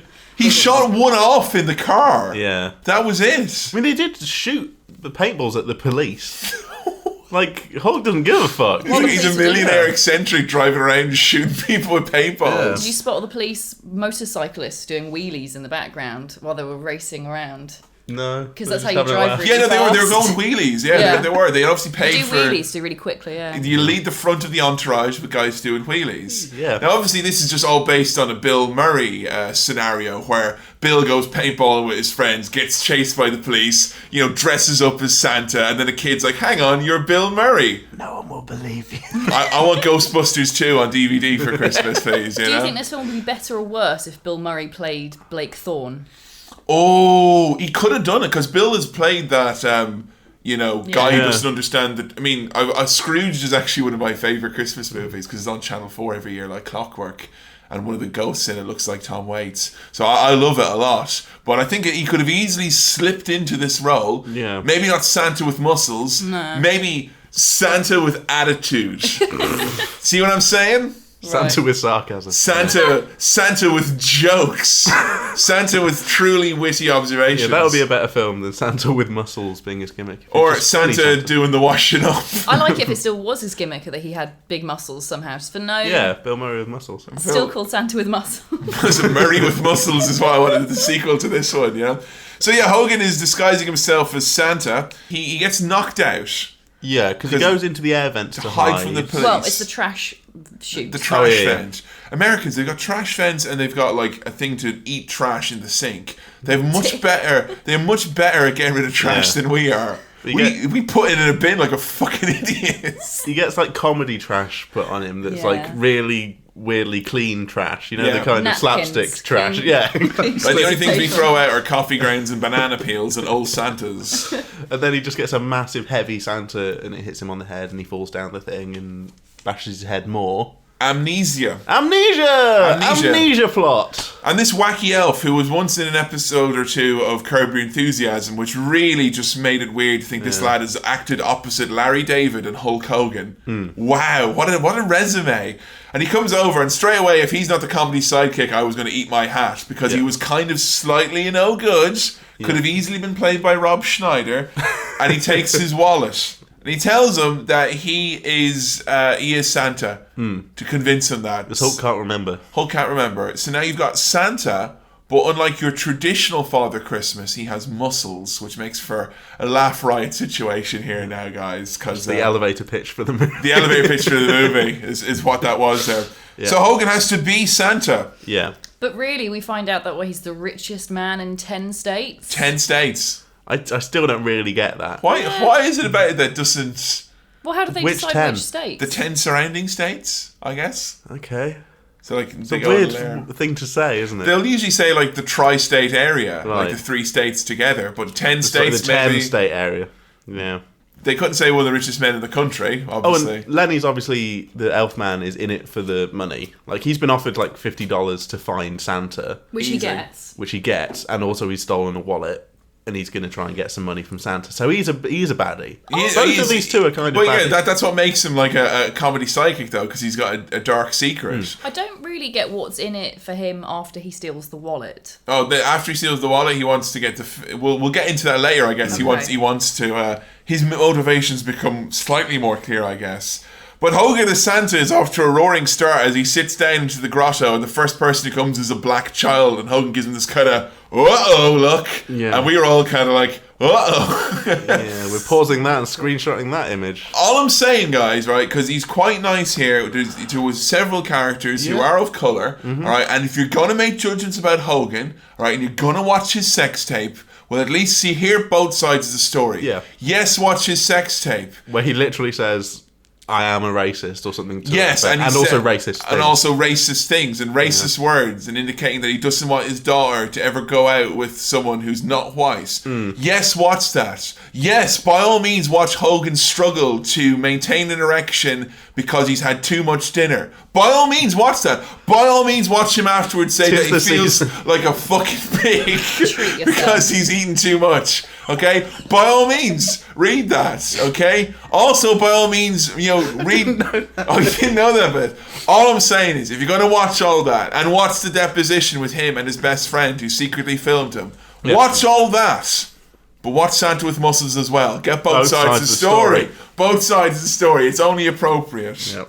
And one of the lads who's getting his photo taken with Santa when Hulk's kind of coming to terms with the fact that he is Santa and just saying smile every now and then is a little boy in like a leather jacket. Oh, he's a real little shit, isn't he? Yeah, I just was reminded of Easy Money. Easy Money. Easy Money whenever there's like a little brat kid. Well, speaking of easy money, like as soon as you were saying easy money, the elf goes up to the ATM to try and get him some easy money with the world's most complicated ATM machine. Back in what, the 90s? This is early 90s. And right, all I'm going to say is when you portray like something that is in day-to-day life, which is an ATM machine, when you portray it like this so many times in a movie for children, you are just giving children incorrect information. Yeah. You're saying ATMs work this way, and they don't. Because he goes to the ATM and it's like, welcome, Mr. Thorne. Would you please like to put your right thumb down and take a thumb? How does it know who he is? Why would it say his name? It's the card, isn't it? How's it going to speak its name? Magic.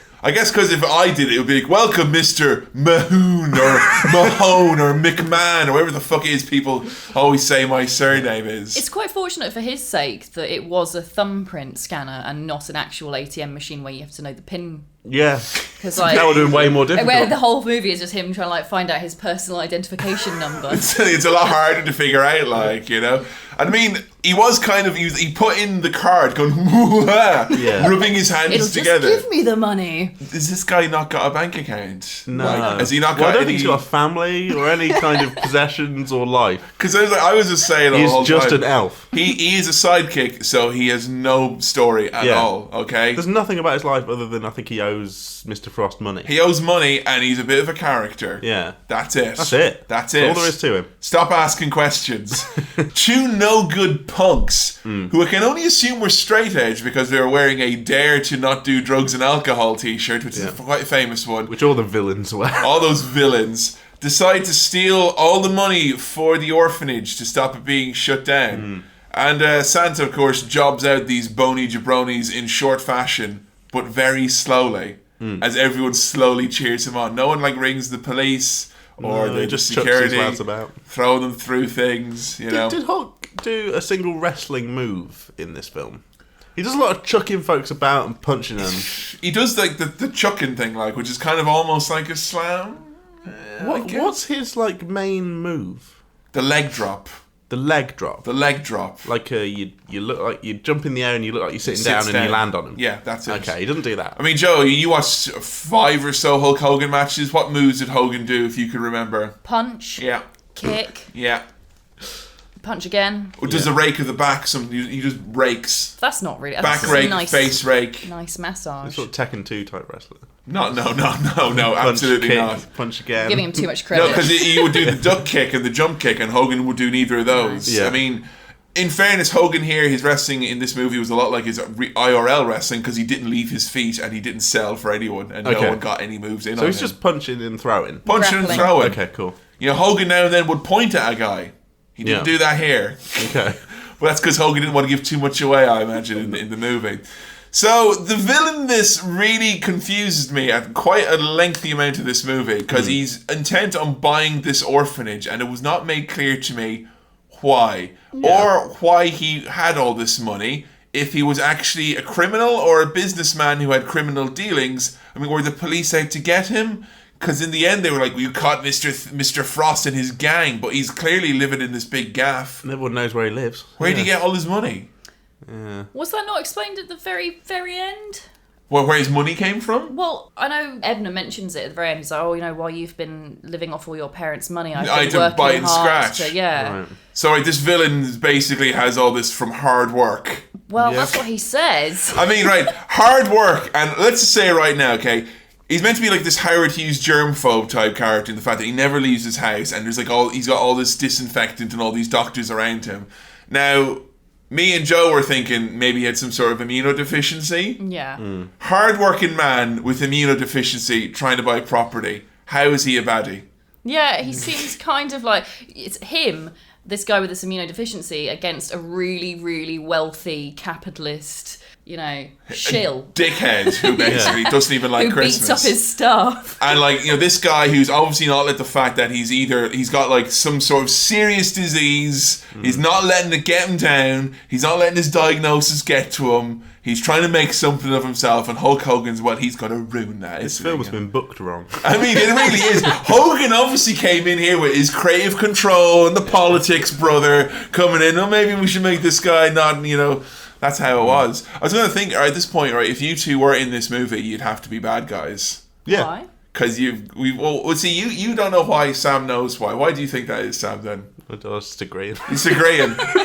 It's because you're English, isn't it? Yeah. Yeah. Oh, yeah. You not figured out I've that. got an Oh, English right, accent. okay. Yeah. So is Joe. Yeah. I mean, we were trying to figure out if Dr. Blight, the English baddie, if he was actually English or American with an English accent. I think we agreed that he's English. Yeah, with an emphasised. He's over-Englishing. He's turned the volume up to 10. Yeah. So would that make you the comedy Irish sidekick? Well, no, I mean, really no, I just wouldn't be. I wouldn't be in it. I wouldn't be in it.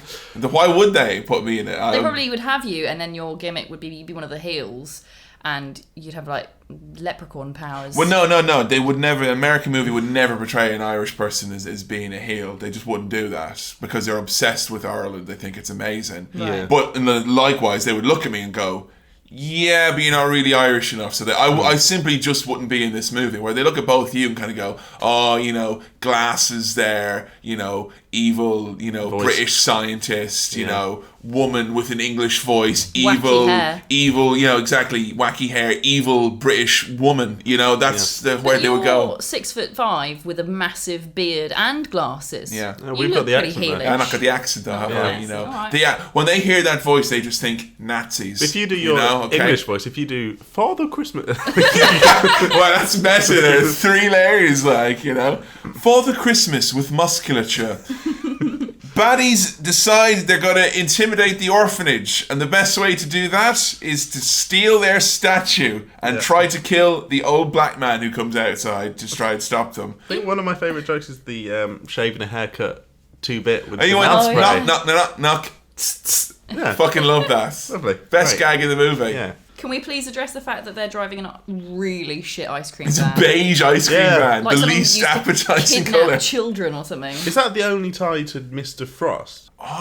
Oh! Maybe Ice that's cream? it, how he got his big company. Maybe he had an ice cream Ice company. cream? Started out with ice cream? Maybe. Maybe he's gotten sick because he refroze ice cream once and got mad, and now he knows that made him evil, It's a bit of a stretch to make someone who makes fucking ice cream for a living to be a heel. Jesus Christ. Yeah. I mean, give him diabetes, but don't make him evil, Mila Kunis was in this fucking movie. What the Yeah. fuck? Really young Mila Kunis. Out of nowhere. And she's the cool orphan. Yeah. She's also the science orphan.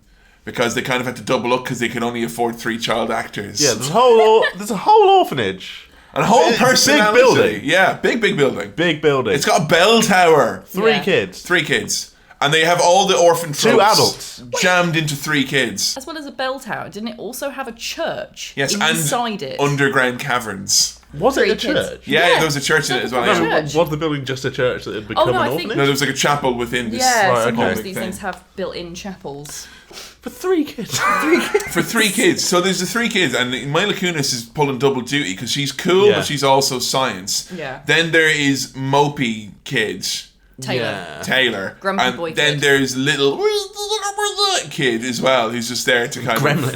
of... Yeah, little gremlin fucking Yeah. freak kid making noise. Oh, no, she's supposed to be like the adorable, cute one. I've called her Blonde Orphan. She Yeah. is so not adorable. Oh. You hated her. I absolutely... Because you know what? I can fucking tell when a kid's putting that shit on, and she's putting it on. Kevin's proper pointing when he's I am. It's Let me very tell aggressive, you isn't it, something. Sam?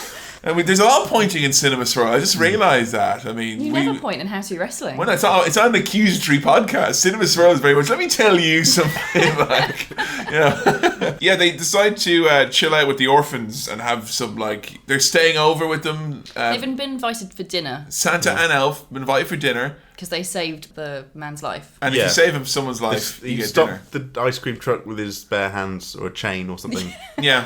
He stopped the man being killed, essentially. Yeah. Hulk Hogan saved another He saved a black man. another black man in this did. movie. Watch this, move. As I'm saying, okay, yes, go back, listen to the footage that was been released of Hogan Yeah. saying the N-word to his son who was in prison because Hogan gave his son alcohol and nearly caused the manslaughter of another human being. Yes, by all means, watch that footage. Hear Hogan casually discuss racist things with his son who's in prison. Yeah.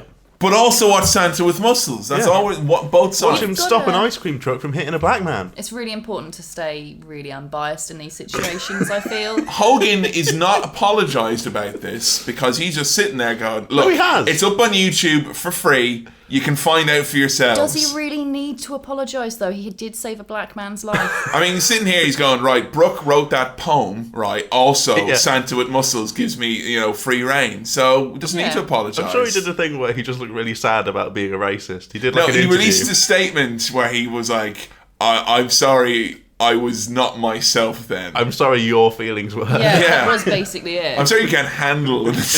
Non-apology. So we get a scene where Hogan is having some milk and cookies, and some of the cracks in the Santa armor begin to show. He's so worried about the fat content in the cookies and milk.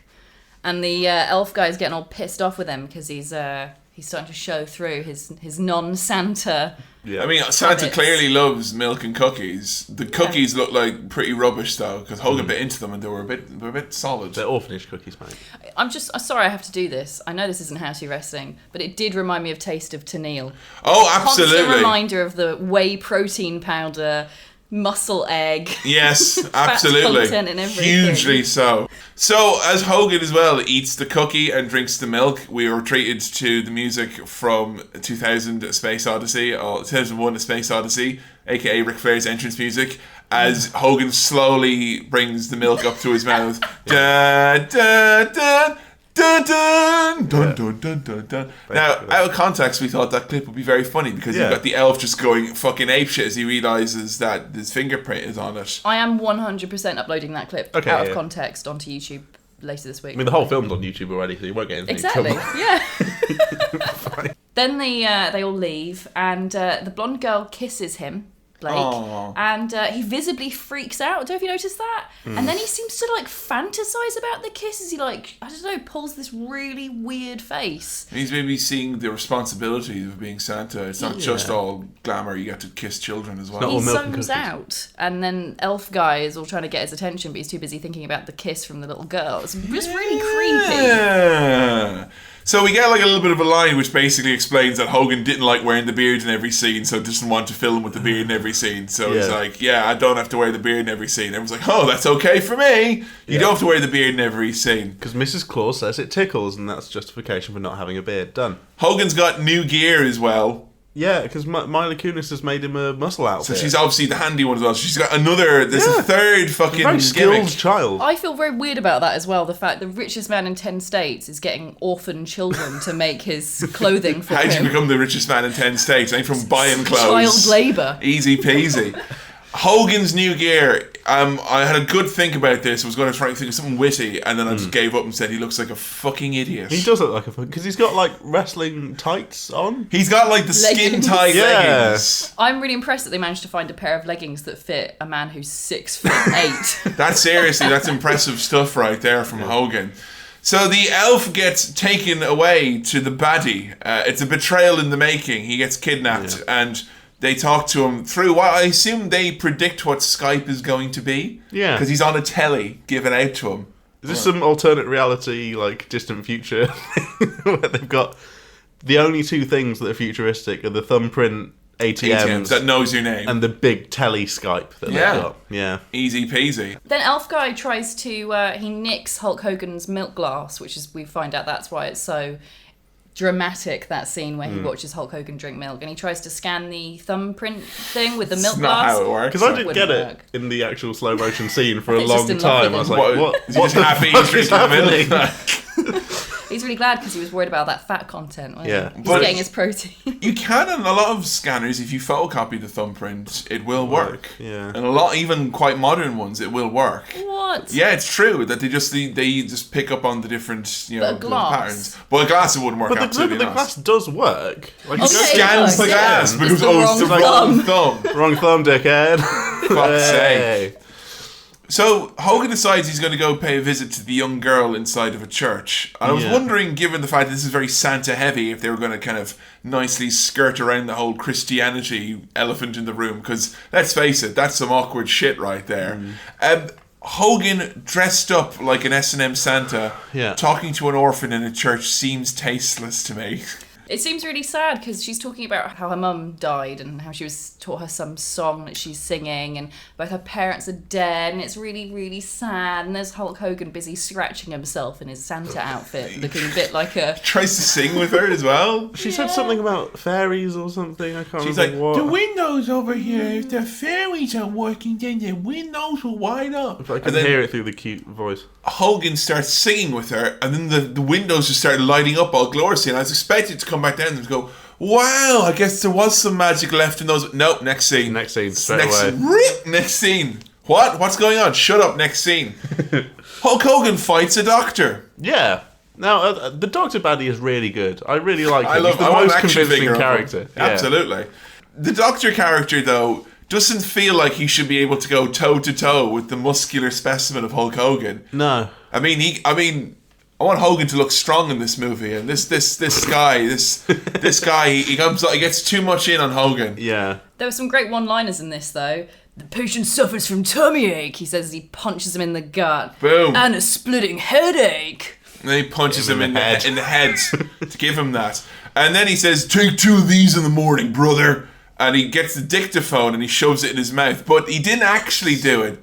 The way it's filmed is weird. I'm not sure what happened. They literally freeze framed it before, and then he went. It looks put it over. It looks horribly phallic to me anyway. I don't know whether it's some Freudian thing. But I missed this bit, so I didn't see the phallicness at all. It looked like he put a TV remote in his mouth, but it was the dictaphone that he had. Yeah. He goes back into the house to. Oh no! The mopey child is gone. Now, in a movie, this is usually kind of, whoa, one of the kids is missing. He's gone to the bad guy. Let's go get him. Oh, no, the bad guy's kidnapped the kids. Oh, we got to, do the final bite. And then we all go home happy. But instead, what happens is, oh, no, the mopey boy is gone. Let's go get him. We go to get the mopey boy. The mopey boy is outside the baddie's house about to get him. Then he said, no, don't get him. That's naughty. That's naughty. And, quote, I'm only tough when I have to be. And then just went home. Yeah. Now that was the definition of 10 minutes of padding. They went right to the baddie's base, turned around and went home. That's like going to the final boss in a game, realising you haven't got enough health packs, and then going back to get more. He sends him home with Lenny. Does Hulk go in the house or anything? No, they just went home. The whole point of that scene is to give sage wisdom from Hulk Hogan to show character development, I'm only tough when I need to be, which is all the time, dude. I was trying to be like you. Yeah, the kid's got a little Dennis the Menace thing going on here as well. So I guess he's mopey kid and also, a social kid as well. Yeah. Back at the house, oh yeah, they've got underground caves. Yeah. Which took a while to establish. We had all these shots of Hogan and co walking through all these like fucking caverns and lights. I'm like, where are they going? Yeah. What? And then there's a big vault down there? I think I missed some really important dialogue. I think so. I zoned out for like 30 seconds and then they were in a fucking crystal cave. They were opening some magic door. Right, so they go downstairs into the caves, right? Why? What instigates that? Because they're just showing him around, I think. Because they're bored? They know that there's this big door down there, and Okay. I think they're showing Does him the Santa door. want to come look at the He wants cave? to look at the big door. Yep. They don't know what's behind it. They've never been behind that. Okay. Hulk Hogan comes down. He sees his initials on the door, BT, right? Oh. And then they all I like, thought that was British "Ooh, Telecoms." What's going on? What's this? I Like, didn't get what's it. going on there? The kids know the first part of the combination. They figured it out that far, but they don't know the last one. Hulk Hogan has like a flashback to his childhood, and he knows the final number and opens the door. That's how they know. And he knew all along that the crystals were in there. Okay. Now, the crystals are like... The film needed to reinforce that for Yeah, people it who weren't really- really listening. So offhand the way they do it. random. It's just like, oh, initials were on a door, open it. Fine. It was such an epic big door as well, and it was all Yeah. windy behind Real it when he like opened Vault it. 101 type thing. The Opens tone of up, the film, just like that, was like, this is different. gone, like yeah. completely changed. Yeah. It was full of chaos emeralds. Yeah, it was. Mila Kunis thankfully explains that the crystals are very valuable, apparently worth millions. Yeah, she knows a lot of stuff about that. Now, why did the orphanage not take advantage of this fact? Because they didn't know how They to didn't open the know. They door. couldn't No, now hang on. The old black dude later on in the movie's like, He you were didn't here know. when you were kids, and he knew that. So how did he not know it? Because he probably didn't hang out with them. So who put up the fucking door then? I think that was The there. children? No, I think that was there before Hulk. I think that was there when they built the orphanage, when Hulk Hogan was there as a kid. It just seems like that, like kind of something which you should like look into at least. But the point I'm is, hoping for a prequel.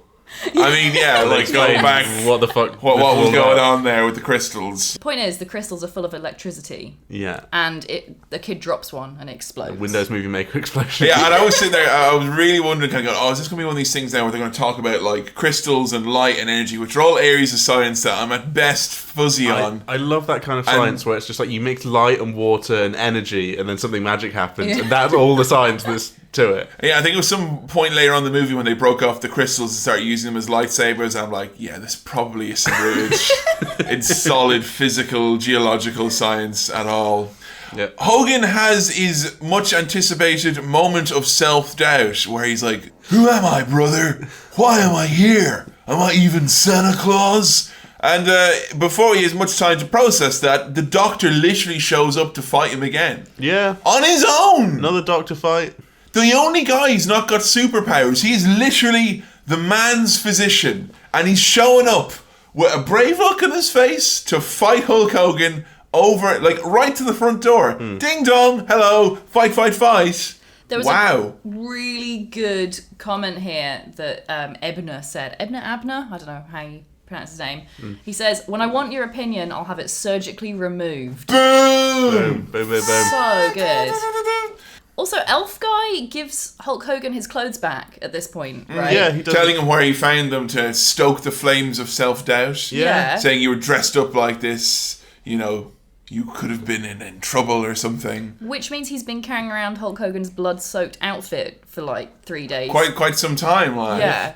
He's just got all sorts. He was carrying a glass around as well, so he's obviously got a knapsack of some sort, you know. And that's all I'm guessing. So Hook now sort of knows who he is, but knows that he needs to be Santa anyway for the kid. He's not had his. He's still in amnesia. Okay. He doesn't know who he is yet, because that happens shortly after he goes up to the bell tower. Yeah. Fights with the Doctor.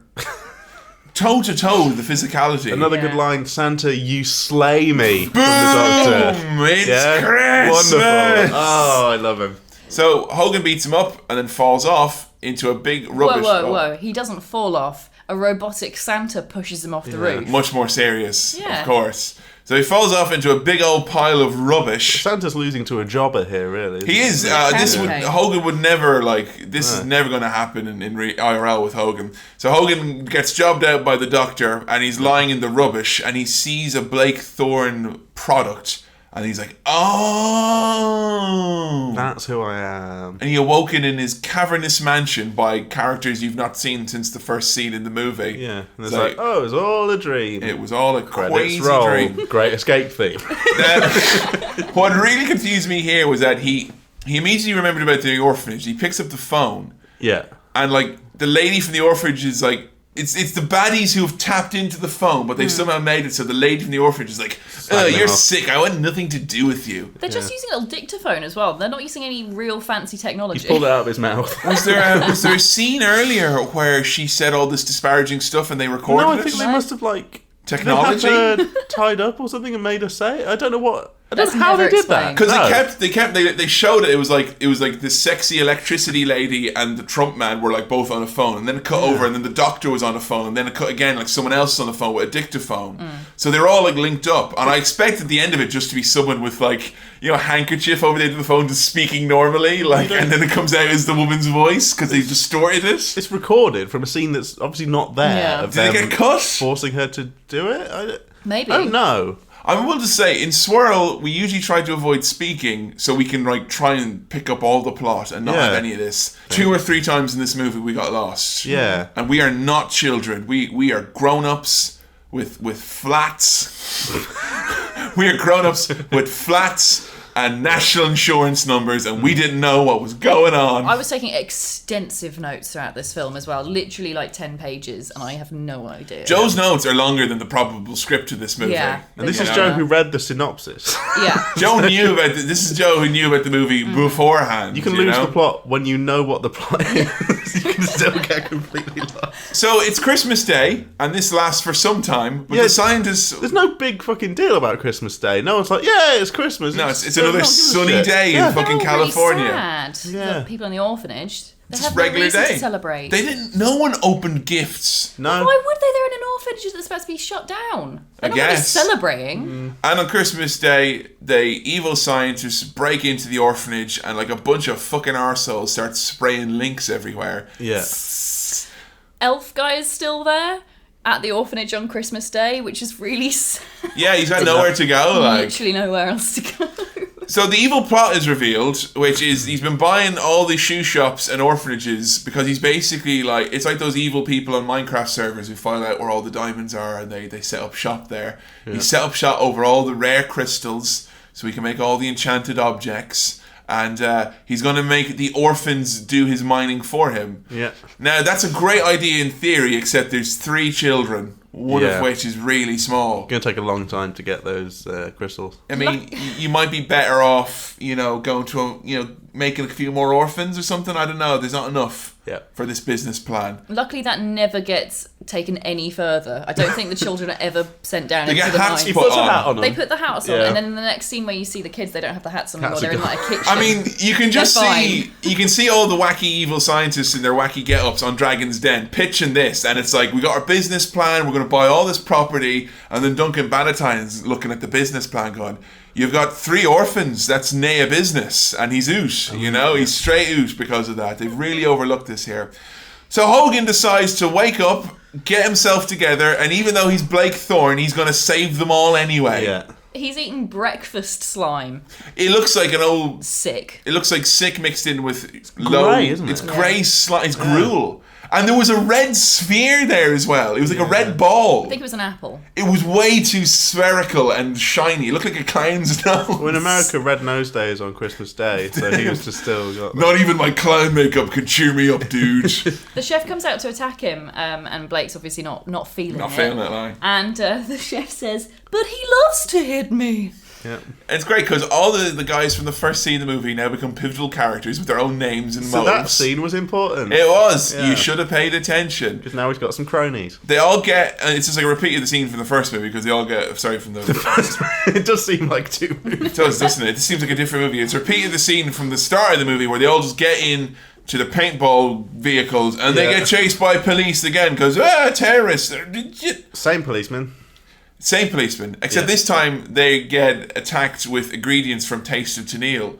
Spray some of that oil. It's got no calories, dude. Salad oil. Salad oil. And then Blake's Way protein powder. Now, I was thinking about this. That's actually quite a clever name. Did either of you spot how they Oh, spell whey! Yeah. W-H-E-Y. Whey. Excellent. Isn't that clever? Curds and whey. Yeah, whey protein. Fucking hey. Whey. Little Miss Protein. Hogan sat on her token. Makes absolutely no sense how that would fuck up a car, which it does when they pour it on the road. But It's just sure. like you can't see. It's just like dusty. It's dust. Yeah. Yeah. They didn't seem to have many dust Get clouds. some whey dust in his eyes. And as the dust is all there, then one of the cops goes, "Hey, I was in Desert Storm. I'm tough." It's kind of fun to see that, only 6 months had passed, and yet they were able to have a nice bit of a go at the veterans who went over and fought in Operation Desert Storm. Because you're only there for a short time. It's not a real war like Hogan would have been in, so he gets to make fun of it, Easy peasy.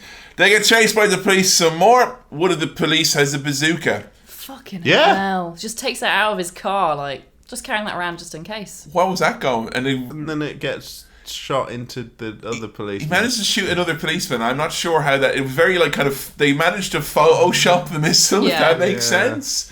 They obviously had no money, but they tried their hardest. Yeah. No. Very much so. Fair play to the filmmakers, whoever they were. They- really giving it a good go. They had a really good go of it. Yeah. They really did. So all the baddies get beaten up now by Hogan and the gang. Yeah, there's just sequential scenes of each of the baddies getting their comeuppance. The stinky chemist gets stink gassed. Yeah, they reroute the stink gas into his thing. And I'm like, he probably will suffocate if you do that for too long. But he just falls into some hay. Easy Gets peasy. smelly. And he's all smelly. It's probably like a big trump. Yeah. That's funny. Kids like that. Yeah. The lady attacks Hogan. And instead of she's got electric powers. And I was like, touch his heart, kill him. Well, this is in the church. In the church. There's another baddie who comes in. And again, they did the same thing again, which is it's another baddie. He rips off his shirt. He's got a Fu Manchu. He does the big fucking raw. I'm going to fight you in a martial arts style. And then Hulk just kicks the church bench thing and it hits him in the face. To which the lady responds, "You wouldn't hit a woman, would you?" And Lenny says he wouldn't, but I would. And That- that's like a the- good comeback. The way he does it though, because Lenny the elf, he's up in the church up in near where the organ is, and he leans over, kind of, "I'd hit a woman," Then pours water on with it. a fucking winning smile, and Yeah. then pours water on her. My theory there is that they wanted a way to attack the woman without Hulk Hogan becoming more problematic. Yeah, hitting a woman. Yeah. Whereas comedy sidekick guy, he's not really that threatening, so he can get away with it. It's Saying I would fine. hit a woman. Well, I mean, at least he said that and then just poured water, because I was Yeah. worried. He's like, "I'd hit a woman." It was like, there comes he down walks then. down slowly, opens the door, and then boom, thankfully that was not the case. Yeah. And what's a little bit of exposition happens here in the midst of what is meant to be the baddies are getting all their comeuppance. Like Hogan's literally walking into the next room, and the old wise black man is literally sat there, Yeah, can I just have a chill chat? as you like not care the fact that the door's been kicked in. There's children being forced to work downstairs. Yeah. He's looking In fondly a at some photographs. and he's been always goes, "Oh, this is you. Look at this photograph. Reminiscing. Look at this photograph. This is you and the baddie from the movie. The baddie from the movie was an orphan with him as Yeah. well. And they were both in this orphanage. So that's why the name's on the door. And yeah, Has Hulk Hogan got his memory back at this point? Yes. sort of. How come he doesn't How did he not remember? know? He And has how- no idea about this. At the start of the movie, they were like, "Hey, this orphanage needs your." How did they not know that Oh, okay. this is the orphanage you went to? I will say they did do a little bit of foreshadowing there, because when he dresses up as Santa and he beats up the original jerks Yeah. who steal the orphanage money, he sees the sign for the orphanage and he's like, "I have to help, brother." And then he's like, "I don't know why, I Oh. just had to help." But You still really got- understood this movie. I know, I but that doesn't so many explain names. how he got his memory back and still didn't know that he was an orphan at that orphanage. Yeah, though. I guess he's repressed the memory of being Yeah. a child. When do you start forming memories? Do you know what I think happened here? I think that this scene happened and was originally filmed and meant to be in the movie before he got his memory back. Because it Yeah. would make sense that the guy is sat there chill as you like. I think there were lots of rewrites and scenes moving about in this film. Hogan with his damn creative control. So they decide to put the English doctor on ice. Yeah. They put him in a freezer. Via the woman seducing him, Yeah. kind of. Well, yeah. Not so much seducing him as playing up to his Agreeing weirdness. to have sex with him. Yeah, that's true. She did agree to have that. Now, I've always thought that this is something that they do way too much in movies, cartoons, and games, which is showing to kids that putting someone in a freezer is funny and wacky, and they'll turn into an ice cube or be a bit cold. Yeah. You will die of Like, hypothermia. if he It would was take a called while. Mr. Frost, that would have been funny. Yeah, I can't help but think that, But like, that was Mr. Blight. Mr. Blight. Dr. Blight. Dr. Blight, not Mr. Frost. Dr. Blight was the name of a Batman villain, I think. There was a guy called Blight. But anyway, yeah. My job used to involve cleaning big freezers, Cold meat in freezers. It is cold, but you wouldn't die unless you were there for a very long time. If you were there in a And shirt naked. and no jumper on you, yeah, But yeah, this doctor's thing. that's not a warming Also, coat. Dr. Blight is in Blighty. 'Cause Blighty! he's English. Hey! Hey! Dr. Limey. I don't know whether it was that clever or not. So yeah, Dr. Protestant has been frozen solid then. Yeah. So, you know. So Hogan goes downstairs into the caverns to have his showdown with the main bad guy. The main bad guy, by the way, is the chap with no eyebrows from Arrested Development. yeah, Yeah. the guy with alopecia. He's got to Hogan- get past the geologist, though, hasn't he? The Well, the geologist geologist- manages to open the yeah. door here. The geologist opens the door and they just open it on him. Yeah. He slams it in his face and knocks him out. I was hoping that they would throw a jolly big rock at him or something, like, geologize this, but, you know, sadly there wasn't enough time or money for that. He doesn't get very good comeuppance, does he? He just He gets just hit gets by a a door 3 times. Yeah. 3 hits, you're a boss, you're out. Easy. Blake you know? says, "Being Santa opened my eyes." And not in a good way. So Hogan has his final showdown. Yeah. And it really doesn't feel like a final showdown when you've got OP Hulk Hogan fighting a man with respiratory disease and assumedly, like, I don't know, has he got I don't AIDS? Is think that he what we're at does. this? I think he just doesn't want to get a cold or something. I think No, he's he just gets really... really sick. He just at the gets end. sick He gets really properly easily, sick? though, because they show Okay. later that he does get sick too easily. I thought he just hated germs. Yeah, No, that they would make have a sense. little bit of a fight, and he's in this big, like, crisp packet thing. You think that, you know, the rules of an action movie with a kid, if someone's in a big crisp packet, oh no, don't touch my special suit, that someone, like, just nicks it, or like, oh no, and then that's it. But Hogan is, like, has a sword fight with them. Using crystals, like it's a Jedi. They look like lightsabers, lightsaber yeah. battle. It was very, I mean, I know Christmas, Star Wars is out at the moment, so treat yourselves with a little bit of Santa with muscles. Yeah. Ebner starts smashing all the precious crystals. Because he's a fucking idiot. What a dick. He's an serious dick. And then it's actually up to the owner of the orphanage who comes over and she just, like, pulls out his plug and he's like, oh no! And Finally. and they all are like, yay! And then the place is going to explode. It's gonna blow! Yeah. And the place is going to explode. Fine, if you're going to go that way. Which Mila Kunis figures out. Yeah. And then the geologist And the backs her up on it. Yeah, the other thing, By the yes, way, I also yes, know. it will. It That will. little girl is right. That little girl, just to confirm, is as smart as me.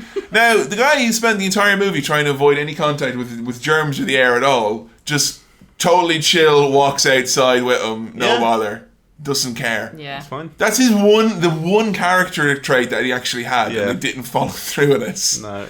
Maybe It's very Hogan thought it wouldn't work. Anticlimactic, isn't it? So much so. I wanted to see him go, no! And writhe around and have big boogers come out his eyes. He seems mildly disappointed. I Yeah. wanted to At see him shit himself or something like that, you know? just miffed. And they're like, ha ha, you've got compromised white blood cells. Ha ha ha ha. Serves you right. So they all go outside. Yeah, they've been in this dark cave, right? And they come outside, and it's the fucking hottest day of the year. And we spent such a long time in the cave that I forgot that it's always sunny in this film. It's always sunny Even though in this movie. It's supposed to be Christmas Day. yeah, The only it Christmassy looks thing. swelteringly Where hot. are they? They're in California. What's winter like at California? I don't actually know. It I probably mean, is hot. It's hotter, but again, this looked like it was filmed on the hottest day Fucking of the Christmas year. movie. Make it Yeah. look a bit wintry. The only Christmas thing, I mean, this is a scene now where you now have an orphanage imploding into a vortex of energy. Yeah. The most Christmassy thing is if you can make out Hogan does have his Santa hat on still. And as this orphanage is exploding into pink lightning, I just couldn't help but think, it's Christmas! I want Noddy to go in there, look to the future now! So they've got no orphanage, and all the the orphanage baddies... just kind of flops over like does. it's made of paper. It's really... They managed to not crumbles. explode it in a way that was on target, within budget. It melts.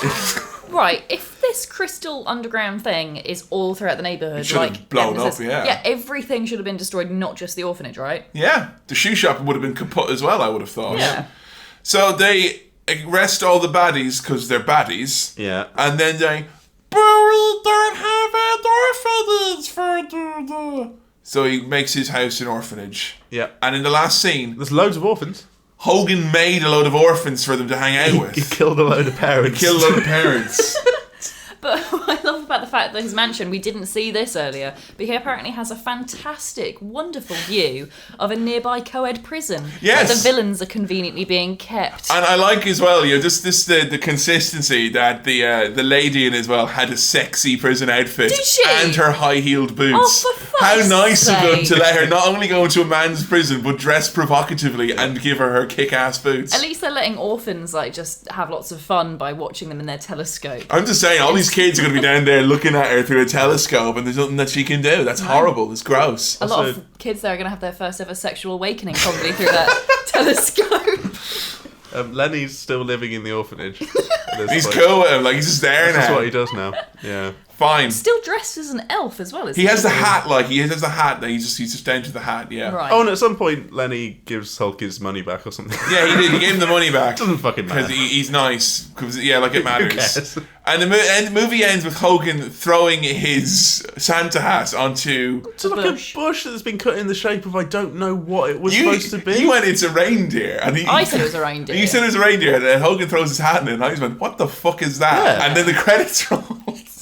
Your last words actually watching this was "fuck this movie." Yeah, no, and As we turned it off. I will repeat it. Fuck this movie. I'm going to say right now, we should have done Jingle All the Way, but then be that as it may, we have finally watched Santa with Muscles. Merry Christmas. Merry Christmas, one and all, and to all a good night. That was a challenging watch. That was a movie.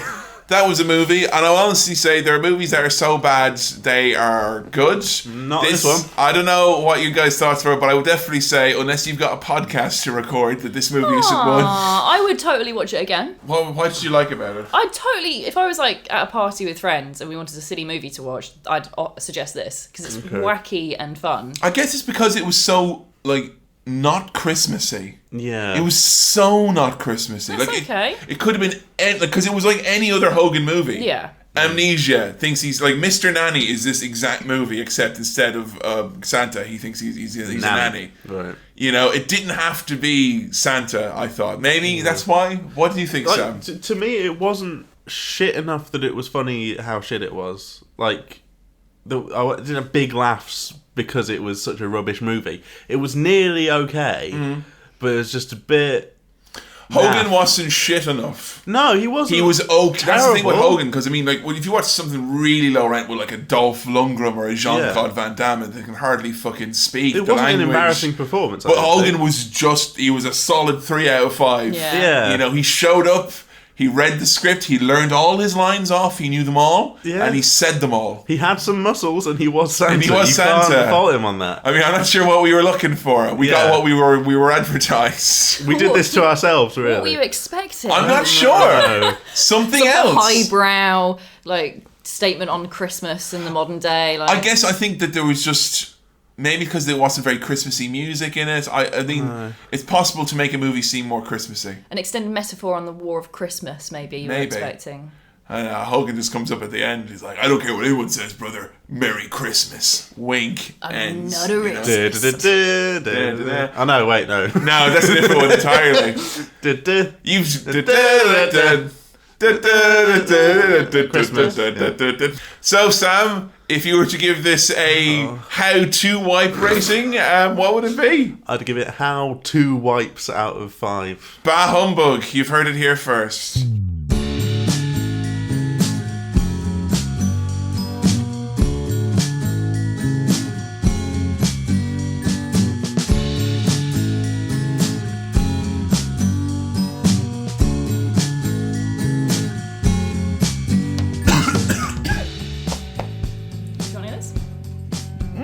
Oh no, I'll take some of that there Pepsi Max though. Not the cough The real syrup. cough medicine.